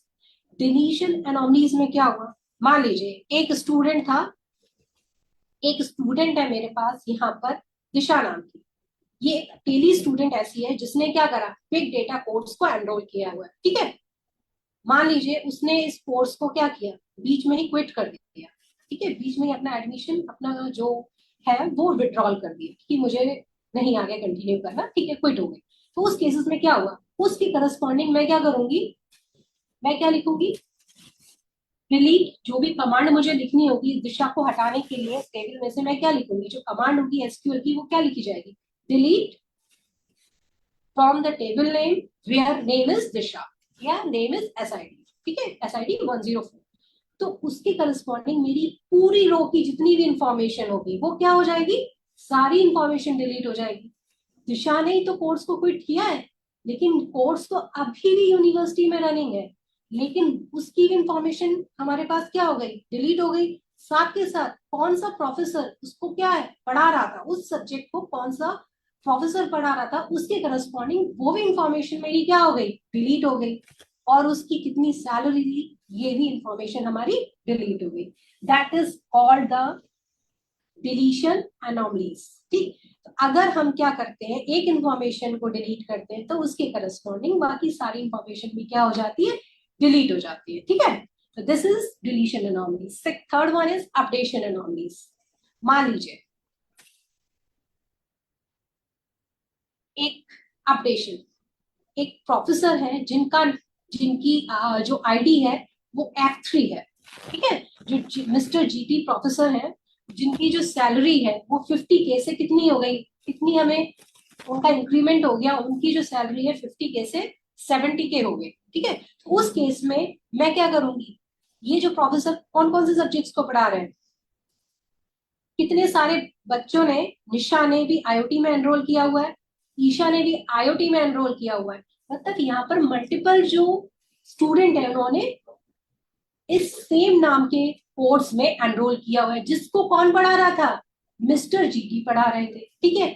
अब इनकी सैलरी कितनी हो गई, 50K से कितनी हो गई, 70K, 70,000। तो उस केसेस में जहां जहां जीटी होंगे, मतलब जहां जहां मिस्टर जीटी की सैलरी होगी, वहां वहां मुझे क्या करना होगा, मल्टीपल प्लेसेस पर मुझे क्या करना पड़ेगा, अपडेट करना पड़ेगा। कई सारे स्टूडेंट्स हैं जिन्होंने क्या किया होगा, आईओटी में, आईओटी के कोर्स में एनरोल किया होगा। मान लीजिए अगर हम किसी यूनिवर्सिटी की बात करते हैं, किसी भी कॉलेज के डेटाबेस की बात करते हैं, तो वहां पर मेरे पास कितने 5,000 स्टूडेंट है। तो कितने सारे, मान लीजिए उसमें से 1,000 जो स्टूडेंट है वो आईओटी में एनरोल है, या 500 जो स्टूडेंट है आईओटी में एनरोल है। तो उस केसेस में मैं क्या करूंगी, इतनी जगह पर, इतने मल्टीपल प्लेसेस पर मैं 50 को 70K होगा, ठीक है। ये अपडेशन करना पड़ेगा, इतनी सारी प्लेसेस पर वो अपडेशन करना पड़ेगा। That is called deletion anomaly, updation anomaly, ठीक है। नेक्स्ट, बिफोर द नॉर्मलाइजेशन ये सारी प्रॉब्लम्स कर होती थी। अब हम बात करते हैं, हम टेबल को क्या कर देते, ब्रेक कर देते, ठीक है। यहाँ पर मैंने टेबल को ब्रेक कर दिया। अब देखिए ये सारी प्रॉब्लम्स क्या हो गई, रिजॉल्व हो गई। अब देखिए जब टेबल को मैंने 3 पार्टों में क्या कर दिया, डिवाइड कर दिया। अब मैं यहाँ पे समझाती हूँ। मान लीजिए कोई यूनिवर्सिटी कोई नया कोर्स इंट्रोड्यूस करती है, तो क्या करते हैं, इजिली हम क्या कर सकते हैं, इंसर्ट कर सकते हैं, ठीक है। भले किसी भी स्टूडेंट ने अभी उसमें एनरोल नहीं, कोई भी स्टूडेंट उसमें एनरोल नहीं हुआ, तो हमारे पास इंसर्शन प्रॉब्लम यहाँ पर क्या हो गई, रिजॉल्व हो गई, ठीक है, after the normalization. Second problem हमारी क्या थी, डिलीशन। अगर कोई भी स्टूडेंट बीच में कोर्स को क्या करता है, क्विट करता है, छोड़ता है, तो उसके corresponding course information and the faculty information भी क्या हो जाती है, डिलीट हो जाती है। अब मान लीजिए दिशा ने छोड़ दिया, दिशा यहाँ से क्या हो गई, हमने डिलीट कर दिया ये रो, तो लेकिन बाकी सारा प्रोफेसर की इंफॉर्मेशन और कोर्स की इंफॉर्मेशन अभी भी हमारे पास पूरी है, ठीक है। तो डिलीशन प्रॉब्लम भी हमारे यहाँ पर क्या हो गई, रिजॉल्व हो गई, ठीक। थर्ड इज अपडेशन प्रॉब्लम, ठीक। मान लीजिए प्रॉब्लम क्या आ रही थी, मिस्टर जीटी की सैलरी हमें कितनी करनी थी, 70K। तो यहाँ पर ही हमें मल्टीपल प्लेसेस पर नहीं करनी पड़ेगी, क्यों, क्योंकि मिस्टर जीटी क्या अब यहाँ पर है, एक ही बार है, एक ही जगह हम अपडेट कर सकते हैं, ठीक है। These are the problems can be resolve after the normalisation.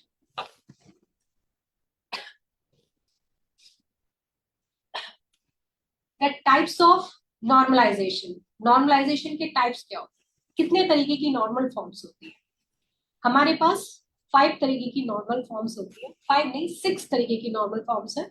First, क्योंकि BCNF is also a normal form, ठीक है। First is a first normal form, second normal form, third normal form, BCNF, fourth normal form and fifth normal form, ठीक है। तो यहाँ पर हमारे पास कितनी हो गई, 1NF, 2NF, 3NF and the BCNF, fourth NF and fifth NF. Now come to the first NF. What is first NF? What is first normal form? पहली, ये जो फर्स्ट नॉर्मल फॉर्म क्या कहती है,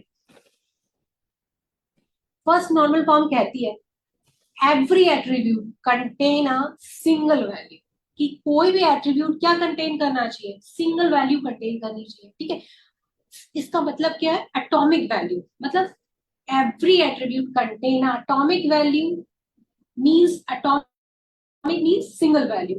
कोई भी एट्रीब्यूट के अंदर हमेशा वैल्यू सिंगल ही होगी, multiple values is not allowed, ठीक है। यहाँ पर कोर्स है और कंटेंट है। मान लीजिए कोई कोर्स है, प्रोग्रामिंग है, प्रोग्रामिंग में जो कंटेंट्स है वो क्या है, जावा है, C++ है। या फिर मैं दूसरा एग्जाम्पल ले लेती हूँ, स्टूडेंट आईडी, जैसे मैंने अभी दिया था इससे पहले, स्टूडेंट आईडी और फोन नंबर। किसी भी स्टूडेंट की जो फोन नंबर हो सकते हैं, हमने क्या लिख दिया, पहला फोन नंबर कॉमा, दूसरा फोन नंबर कॉमा, तीसरा फोन नंबर, ठीक है। नहीं, एक एट्रीब्यूट के क्या होंगे, एक कॉलम में एक ही वैल्यू अलाउड है, मल्टीपल वैल्यू अलाउड नहीं है। तो जैसे अगर हम इसको रिप्रेजेंट करना है तो हम कैसे रिप्रेजेंट करेंगे, प्रोग्रामिंग के करस्पॉन्डिंग जावा कॉमा C++, ये जो कॉलम होगा वो क्या करेगा, मल्टीपल वैल्यूज को अलाउड नहीं करेगा, यहाँ पर सिंगल वैल्यू होनी चाहिए। भले हम इसे दोबारा लिखें, जैसे programming Java programming C++, web, HTML। देखिए हर एक की करस्पॉन्डिंग क्या है, सिंगल वैल्यू है। प्रोग्रामिंग की करस्पॉन्डिंग जावा, प्रोग्रामिंग की करस्पॉन्डिंग C++, वेब की करस्पॉन्डिंग HTML, वेब की करस्पॉन्डिंग PHP। यहाँ पर क्या हो रहा था, मल्टी वैल्यू, ठीक है, यहाँ पर सिंगल वैल्यू नहीं थी, यहाँ पर क्या है, सिंगल वैल्यू है। तो a relation should be a first normal form if content is a atomic value. कोई भी रिलेशन फर्स्ट नॉर्मल फॉर्म में तभी होगी अगर वो atomic value, single value contain करती है, ठीक है। अब देखिए, मैंने पहले आपको एक एग्जाम्पल बताया था, अपनी तरफ से एक एग्जाम्पल लेते हैं। अपनी तरफ और क्या एग्जाम्पल हो सकता है, स्टूडेंट आईडी, मतलब स्टूडेंट का नेम और स्टूडेंट का फोन नंबर। तो उस केसेस में क्या है, स्टूडेंट का जो नेम है, राम नाम का जो स्टूडेंट है उसके फोन नंबर है, पहला फोन नंबर कॉमा दूसरा फोन नंबर कॉमा तीसरा फोन नंबर। लेकिन ये जो रिलेशन है वो क्या फर्स्ट नॉर्मल फॉर्म में है, नहीं। क्यों, क्योंकि यहाँ पर जो फोन नंबर है वो क्या है, मल्टीपल वैल्यूज कंटेन कर रहे हैं। यहाँ पर एक ही हमारे पास कॉलम में कई क्या है, मल्टीपल वैल्यूज है। तो उस केसेस में हमको उसे अगर रिमूव करना है फर्स्ट एनएफ में, ये जो रिलेशन है वो हमारी फर्स्ट एनएफ में नहीं है। हमें क्या करना पड़ेगा, इसको रिमूव करने के लिए हमें उसे अलग अलग रो में लिखना पड़ेगा। राम नाम का फोन नंबर है, उसका पहला फोन नंबर ये, राम नाम का जो व्यक्ति है, जो स्टूडेंट है, उसका दूसरा फोन नंबर ये, राम नाम का जो स्टूडेंट है उसका तीसरा फोन नंबर ये, ठीक है। तो जो फर्स्ट एनएफ क्या करता है, each attribute contain only a single value. Next, second NF. What is second NF? A relation should be a second NF.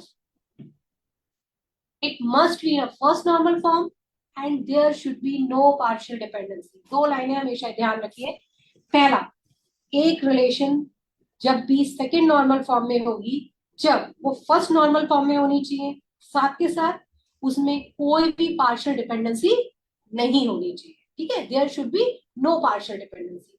अब देखिए पार्शियल डिपेंडेंसी क्या होती है। पार्शियल डिपेंडेंसी का मतलब होता है, मान लीजिए, देखिए मैं एग्जांपल लेती हूँ पहले।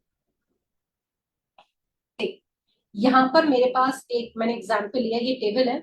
इस टेबल में हमारे पास क्या है, प्राइमरी की क्या होगी, प्राइमरी की क्या है, मतलब कैंडिडेट की, मान लीजिए कैंडिडेट की या प्राइमरी की क्या होगी यहाँ पर, ठीक है। यहाँ पर की एट्रीब्यूट हमारे पास है। की एट्रीब्यूट का मतलब एक ऐसा एट्रीब्यूट जो की बनने के लिए एलिजिबल हो, दैट इज कॉल्ड की एट्रीब्यूट। मतलब अगर मुझे स्टूडेंट आईडी पता हो, यहाँ पर जो मेरे पास प्राइमरी की है वो स्टूडेंट आईडी और कोर्स आईडी, ठीक है। तो यहाँ पर जो मेरे पास स्टूडेंट आईडी है और सी आईडी है वो हमारे पास क्या की एट्रीब्यूट है। अगर 01 रोल नंबर, ऐसा स्टूडेंट जिसकी आईडी 01 है, जो केवल कोर्स में एनरोल है, उस बच्चे के केवल कोर्स में कितने नंबर है, 80 नंबर। मतलब अगर मुझे केवल स्टूडेंट का नाम पता हो, मैं फाइंड आउट करूं किस में नंबर, मैथ में नंबर, कि सी में नंबर, कि C++ में नंबर। अगर मुझे स्टूडेंट की आईडी पता होनी चाहिए, इस स्टूडेंट के इस सब्जेक्ट में कितने नंबर है। नंबर पता करने के लिए, मार्क्स पता करने के लिए मुझे क्या होना, पता होना चाहिए, ये दोनों चीजों का पता होना चाहिए। तो यहाँ पर क्या हो गया, मेरे पास अगर ये दोनों चीजें की एट्रीब्यूट्स मुझे पता है, तभी मैं मार्क्स को पता कर सकती हूँ। तो उस केसेस में मेरे पास जो की एट्रीब्यूट है, प्राइम एट्रीब्यूट है, this is student ID and course ID, ठीक। अब और क्या क्या फंक्शनल डिपेंडेंसी हो सकती है यहाँ पर, अगर मुझे स्टूडेंट आईडी पता है तो मैं स्टूडेंट का नेम भी फाइंड आउट कर सकती हूँ वेरी इजिली, है ना। स्टूडेंट आईडी अगर मुझे पता है, अगर मैं मुझे पता है 01 जिसका रोल नंबर आईडी है वो कौन सा बच्चा है, वो इजिली पॉइंट आउट हो जाएगा। तो स्टूडेंट आईडी अगर पता है तो स्टूडेंट नेम को हम इजिली फाइंड आउट कर सकते हैं। सेम एज इट इज, अगर कोर्स आईडी भी क्या होती है, यूनिक होती है ना। कोर्स आईडी अगर पता है तो मैं क्या कर सकती हूँ, कोर्स के नेम को भी इजिली फाइंड आउट कर सकती हूँ। तो यहाँ पर ये जो चीज है वो पार्शियल डिपेंडेंस की के किसी एक पार्ट पर, किसी एक पार्ट पर किसी चीज को डिपेंडेंट होना, मतलब की के किसी एक पार्ट से हम बाकी चीजों को क्या कर सकते हैं, फाइंड आउट कर सकते हैं। तो that is called partial dependency, ठीक। की के किसी एक पार्ट से भी इंफॉर्मेशन हमें मिल रही है तो उसको हम क्या बोलेंगे, पार्शियल डिपेंडेंसी। मतलब पार्शली, अगर की नहीं भी पता है, उसका कुछ पार्ट भी मुझे पता है, तो बाकी इंफॉर्मेशन मैं फाइंड आउट कर ले रही हूँ। ये नहीं होनी चाहिए। सेकेंड एनएफ कहती है there should be no partial dependency. अगर की एट्रीब्यूट है तो की से ही बाकी सारी इंफॉर्मेशन पता करनी है, ठीक है। की के किसी पार्ट से कोई इंफॉर्मेशन हमें नहीं मिलनी चाहिए, ठीक है। तो यहाँ पर क्या है, पार्शियल डिपेंडेंसी अकर हो रही है। तो सेकेंड, ये जो रिलेशन है, ये जो टेबल है, वो सेकेंड एनएफ में है नहीं। अब इसको हमें क्या करना है, रिमूव करना है। तो हम क्या करेंगे, टेबल को ब्रेक कर देंगे इनटू द 3 पार्ट्स। पहला होगा स्टूडेंट आईडी, इसमें, इसमें और इसमें, मतलब ये जो हमारे पास क्या होगा, 3 पार्ट्स में हमारी टेबल क्या हो गई, ब्रेक हो गई। अब हम आते हैं, come to the main point, जो हमारा सेकेंड एनएफ था। सेकेंड एनएफ, ठीक है। A relation should be a second NF if it is in a first NF and there should be no partial dependency. Prime attributes क्या होते हैं, मैंने भी बताया था, ऐसे एट्रीब्यूट्स जो प्राइमरी की बनने के क्या है, एलिजिबल है, दैट इज कॉल्ड, या कैंडिडेट की बनने के लिए एलिजिबल है, that is called the prime attributes. Non prime attributes क्या होते हैं, ऐसे एट्रीब्यूट जो प्राइमरी की का पार्ट नहीं होते, जो प्राइमरी की बनने के लिए एलिजिबल नहीं होते, उसको हम क्या बोलते हैं, नॉन प्राइम एट्रीब्यूट्स, ठीक। ये चीज हो गई।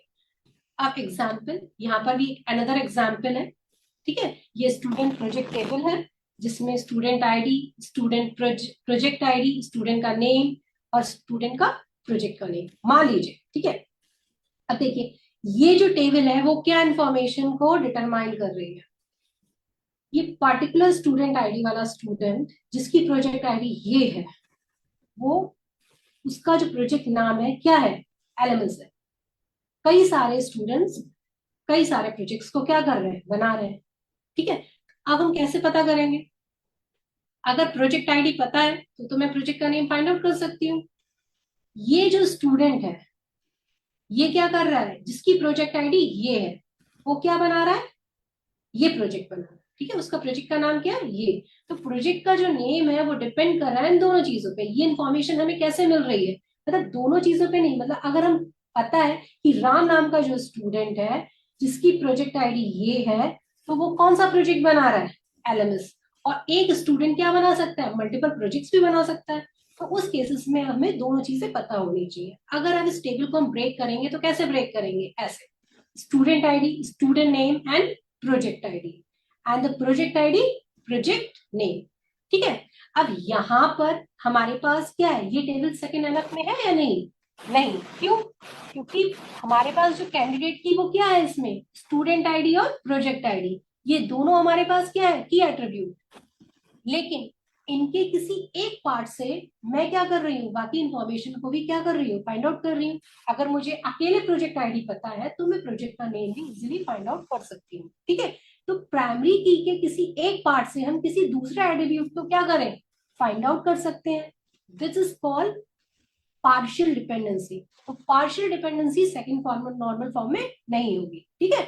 अब देखिए, अब इसको रिमूव करने के लिए इस टेबल को हमने क्या किया, दोनों पार्ट्स में डिवाइड कर दिया, student ID, student name and project ID. अब देखिए, यहाँ पर कोई पार्शियल डिपेंडेंसी है, स्टूडेंट आईडी से मैं क्या पता कर रही हूँ, स्टूडेंट का नेम, और स्टूडेंट आईडी से मैं क्या पता कर रही हूँ, प्रोजेक्ट आईडी, स्टूडेंट की प्रोजेक्ट आईडी क्या है, ठीक है। एंड द प्रोजेक्ट आईडी से मैं क्या पता कर रही हूँ, प्रोजेक्ट का नेम। यहाँ पर इस टेबल में प्राइमरी की स्टूडेंट आईडी है और इस टेबल में प्राइमरी की क्या है, प्रोजेक्ट आईडी। और ये दोनों आई एट्रीब्यूट किस पे डिपेंडेंट है, इस पूरी की पर, ठीक है। और यहाँ पर भी क्या है, प्राइमरी की पर डिपेंडेंट है प्रोजेक्ट नेम। तो ये जो टेबल है ये है सेकेंड नॉर्मल फॉर्म में, ठीक। नेक्स्ट हम बात करते हैं थर्ड एनएफ। थर्ड एनएफ क्या कहता है, a relation should be a third NF if it is in a second NF. क्योंकि देखिए सीक्वेंस वाइज हम सीक्वेंस चल रहे हैं, अगर कोई भी रिलेशन थर्ड एनएफ में तभी होगा जब वो सेकेंड नॉर्मल फॉर्म में होगा, और सेकेंड नॉर्मल फॉर्म में कब होगा, जब वो फर्स्ट नॉर्मल फॉर्म में होगा। मैंने बताया ना, सेकेंड नॉर्मल फॉर्म में वो कब होगा, जब वो फर्स्ट नॉर्मल फॉर्म में होना चाहिए और पार्शियल डिपेंडेंसी नहीं होनी चाहिए, ठीक। अब यहां पर देखिए, सबसे पहले एग्जाम्पल है, और there should be no transitive dependency. यहां पर क्या नहीं होनी चाहिए, ट्रांजिटिव डिपेंडेंसी नहीं होना ही चाहिए। ट्रांजिटिव कंडीशन क्या होती है, ट्रांजिटिव डिपेंडेंसी क्या होती है, मान लीजिए A tends to B, B tends to C, A tends to B और B tends to C. क्या हो गया यहां पर? और A tends to C. Ram का फ्रेंड क्या है? राम का जो फ्रेंड है, राम को हम डिटरमाइन कर सकते हैं किससे? जो हम मान लीजिए हमने राम को डिटरमाइन किया किससे? उसका जो फ्रेंड है लक्ष्मण से. लक्ष्मण को डिटरमाइन किया भरत से. तो ऑब्वियसली क्या क्या हुआ? यहाँ पर जो राम को हमने डिटरमाइन कर सकते हैं, भरत को डिटरमाइन कर सकते हैं किससे? राम से. ठीक है, तो this type of relationship is called the transitive dependency. ठीक, A tends to B, B tends to C, then A tends to C.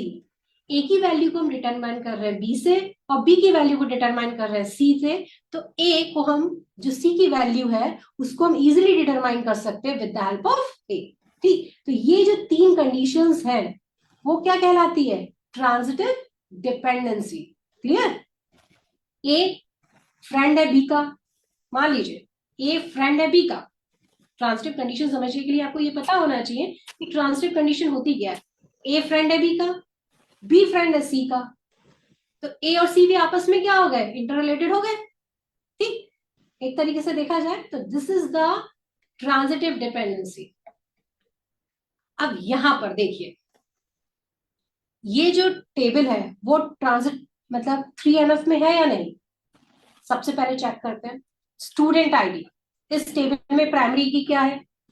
Student ID. सबसे पहले ये फाइंड आउट करने के लिए हम क्या करते हैं? कोई भी रिलेशन थर्ड NF में है तो उसके लिए हम क्या करेंगे? फंक्शनल डिपेंडेंसी को लिखना पड़ेगा हमें.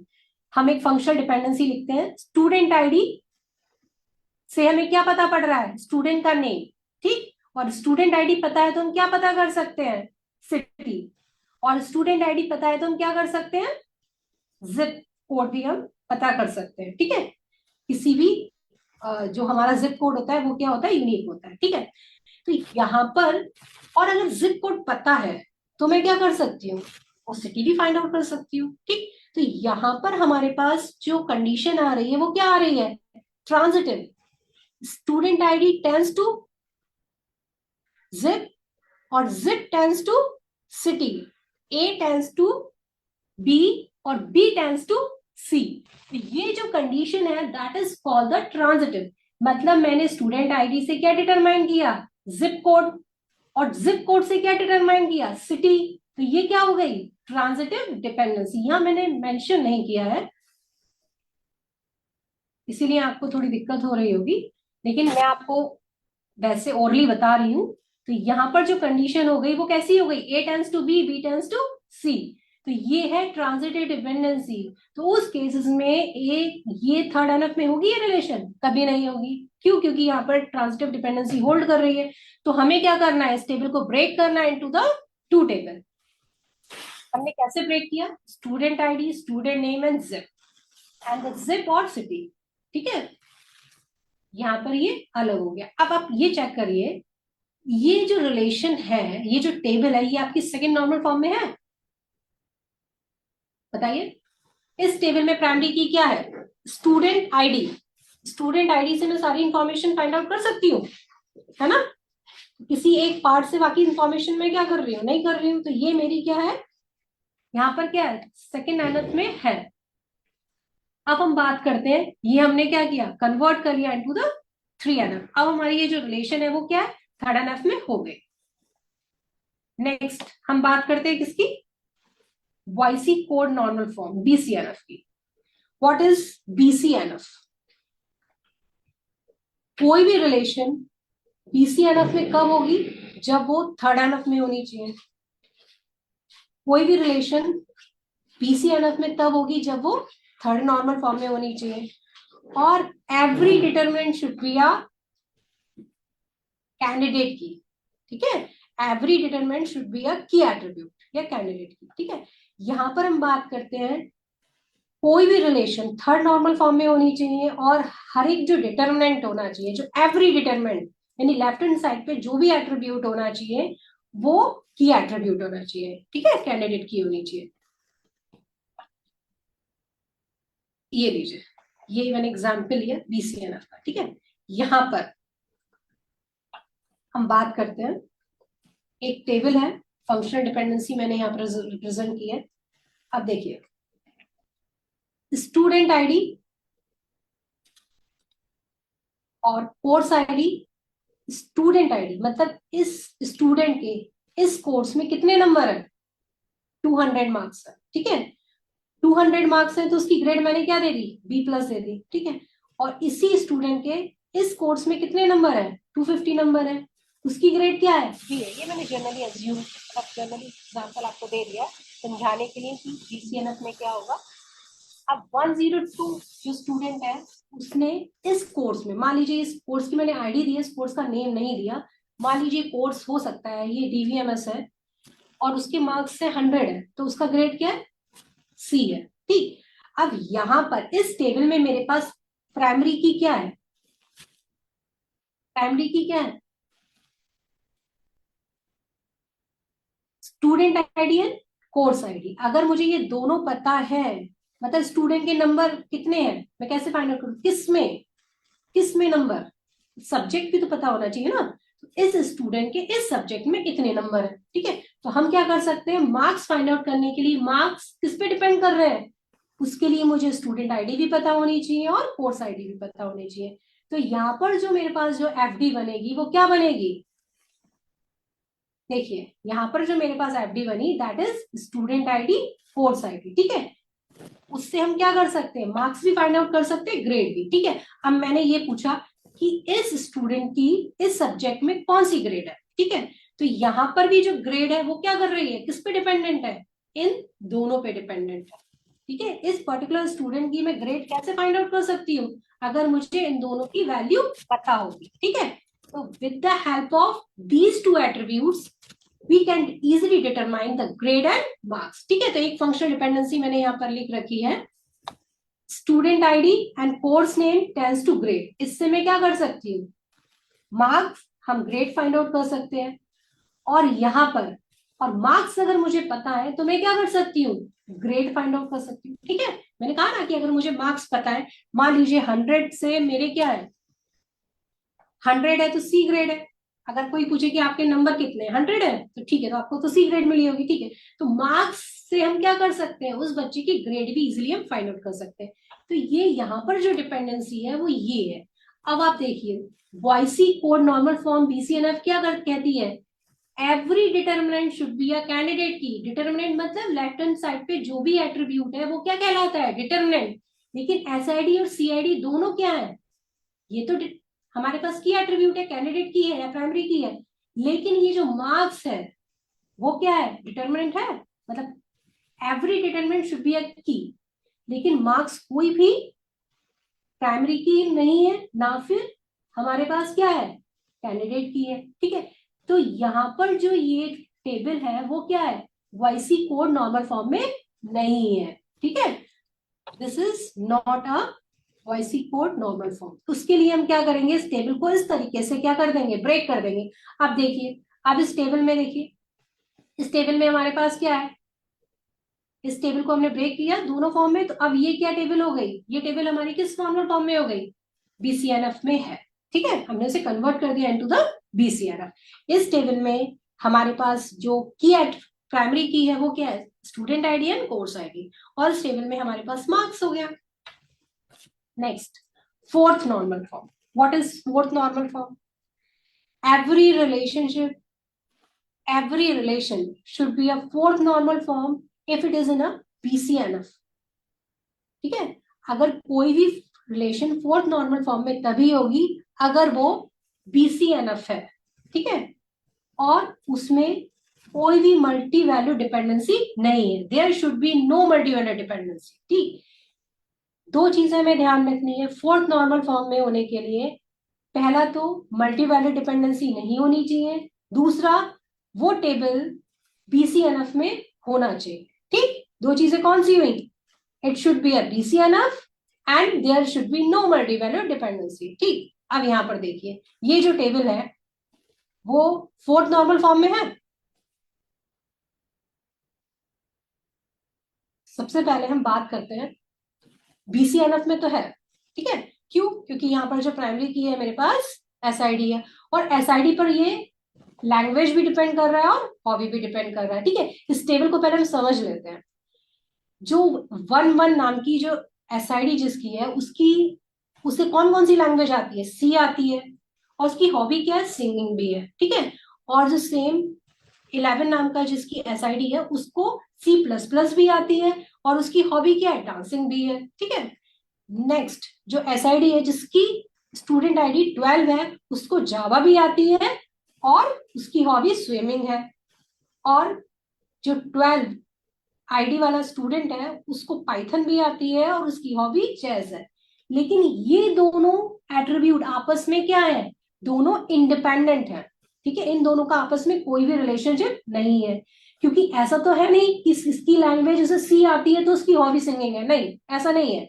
और इसकी जो लैंग्वेज इसे C++ आती है तो उसकी हॉबी डांसिंग है, ऐसा कुछ नहीं है। तो ये जो दोनों एट्रीब्यूट्स हैं वो आपस में एक दूसरे से इंडिपेंडेंट है, लेकिन ये दोनों डिपेंडेंट है किस पर? एसआईडी पर। लैंग्वेज भी डिपेंडेंट है, ये लैंग्वेज किसको आती है? एसआईडी को आती है। ये हॉबी किसकी है? एसआईडी की है। मतलब एसआईडी से हम क्या कर सकते हैं? उसकी लैंग्वेज डिटरमाइन कर सकते हैं, और एसआईडी से हम उसकी हॉबी डिटरमाइन कर सकते हैं। ठीक है, तो ये टेबल हम कह रहे हैं कि ये किसमें हो गई? यहाँ पर ये फोर्थ मल्टी वैल्यू डिपेंडेंसी यहाँ पर क्या है? एग्जिस्ट करती है। तो ये टेबल फोर्थ नॉर्मल फॉर्म में नहीं होगी। क्यों? क्योंकि फोर्थ नॉर्मल फॉर्म क्या कहती है? A table should be a VCNF and there should be no multi value dependency. ठीक, तो पहले आप यहाँ पर देखिए VCNF में है। VCNF क्या कहता था? Every determinant should be a key, every determinant should be a key attribute या कैंडिडेट की। हर एक जो डिटरमिनेंट है, जो डिटरमिनेंट जो लेफ्ट हैंड साइड का एट्रीब्यूट है, वो क्या है? की एट्रीब्यूट है। हाँ है, एसआईडी की है, प्राइमरी की एसआईडी लेफ्ट हैंड साइड पे, ये भी एसआईडी प्राइमरी की है। ये तो कंफर्म हो गया कि ये क्या है? BCNF में है, बट ये फोर्थ एनएफ में नहीं है, क्योंकि यहाँ पर क्या है? मल्टी वैल्यू डिपेंडेंसी है। तो उसको हमें क्या करना पड़ेगा? रिमूव करना पड़ेगा। अब वो हम कैसे करेंगे? टेबल को हम ब्रेक करेंगे। एक टेबल हमारी ये बनेगी और एक टेबल हमारी ये बनेगी। ठीक, next the last normal form, this is fifth normal form. A relation should be a fifth normal form if it is in a fourth normal form, and there should be no lossless decomposition. एक table fourth normal form में, fifth normal form में तभी होगी जब वो fourth normal form में है, और अगर हम टेबल को ब्रेक करते हैं तो वहां पर डिकम्पोजिशन क्या होना चाहिए? लॉसलेस डिकम्पोजिशन होना चाहिए। कोई भी इंफॉर्मेशन हमारी लॉसलेस नहीं होना चाहिए। ठीक, means there should be no joint dependency. ठीक, तो ये हमारा क्या हो गया? First normal form, second normal form, third normal form, fourth normal form and fifth normal form. ठीक, अब हम एक बार हम रिकॉल कर लेते हैं। फर्स्ट नॉर्मल फॉर्म क्या कहती है? What is first normal form? एक बार हम रिवाइज करते हैं जो नॉर्मल फॉर्म्स है, जितनी भी नॉर्मल फॉर्म्स मैंने बताई है। फर्स्ट नॉर्मल फॉर्म क्या कहती है? A relation should be a first normal form if contain a atomic value. Every column contain a atomic value. अगर हर एक एट्रीब्यूट एटॉमिक वैल्यू कंटेन करता है, कोई भी कॉलम एटॉमिक मतलब सिंगल वैल्यू कंटेन करता है, तो उसको हम क्या बोलते हैं? First normal form. ठीक है, वो फर्स्ट नॉर्मल फॉर्म में होगी। ठीक है, ये कैसे आइडेंटिफाई करेंगे फर्स्ट नॉर्मल फॉर्म में है कि नहीं? कि अगर उस कॉलम की एवरी वैल्यू क्या है? सिंगल वैल्यू है। ठीक है, सिंगल है। अब देखिए यहाँ पर मैंने बात करी, ये जो टेबल है ना, देखो इसमें हर एक कॉलम में एक एक सिंगल वैल्यू है। That means it is first normal form. Obviously ये फोर्थ नॉर्मल फॉर्म तक आई है, तो ये तो फर्स्ट नॉर्मल फॉर्म में भी होगी, सेकेंड नॉर्मल फॉर्म में भी होगी, थर्ड नॉर्मल फॉर्म में भी होगी, और BCNF में भी होगी। ठीक, अब हम बात करते हैं second normal form. Second normal form क्या कहती है? Every relationship, every table should be a second normal form if it is in a first normal form. कोई भी रिलेशन है, कोई भी टेबल है, वो सेकेंड नॉर्मल फॉर्म में होगी जब वो फर्स्ट नॉर्मल फॉर्म में होगी, और वहां पर कोई भी पार्शियल डिपेंडेंसी नहीं होगी। पार्शियल डिपेंडेंसी मैंने बताई है। पार्शियल डिपेंडेंसी मतलब किसी भी प्राइमरी की के किसी एक पार्ट पे डिपेंडेंट होना। मतलब अगर कोई भी हम कैंडिडेट की बना रहे हैं, और अगर हम प्राइमरी की बना रहे हैं, अगर उससे कोई वैल्यू हम क्या कर रहे हैं? डिटरमाइन कर रहे हैं, तो उसकी किसी एक पार्ट से इंफॉर्मेशन हमें क्या होनी चाहिए, हम एक्वायर नहीं कर सकते, ठीक है।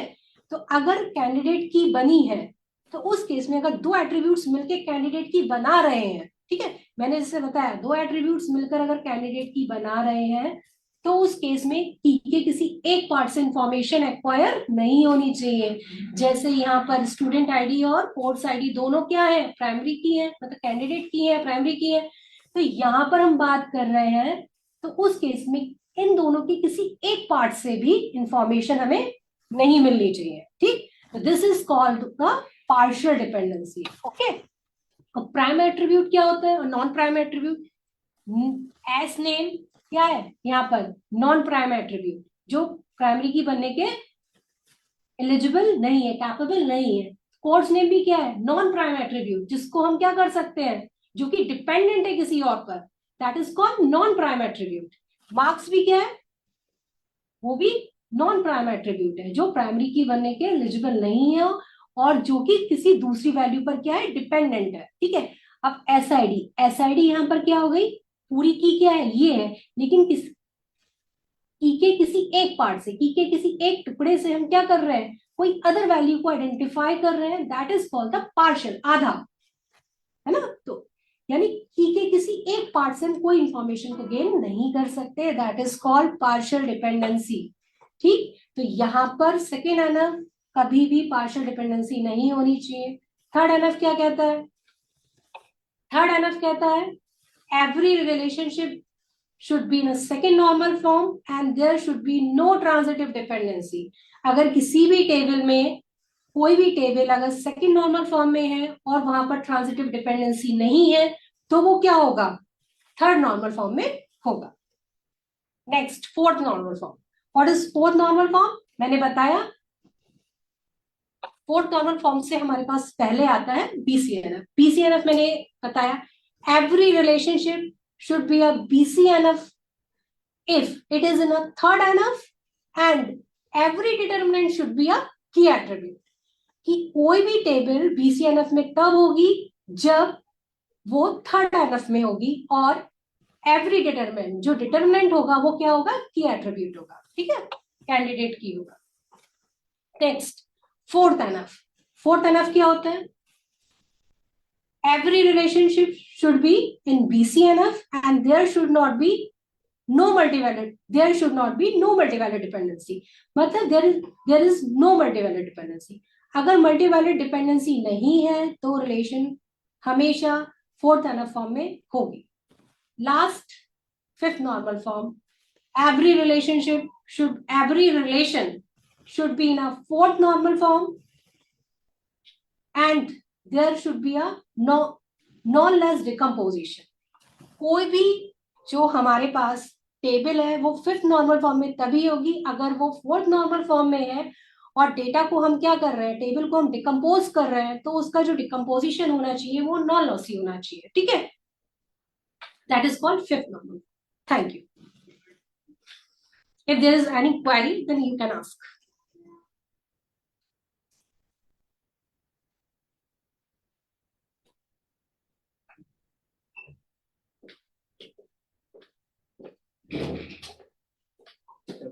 You can ask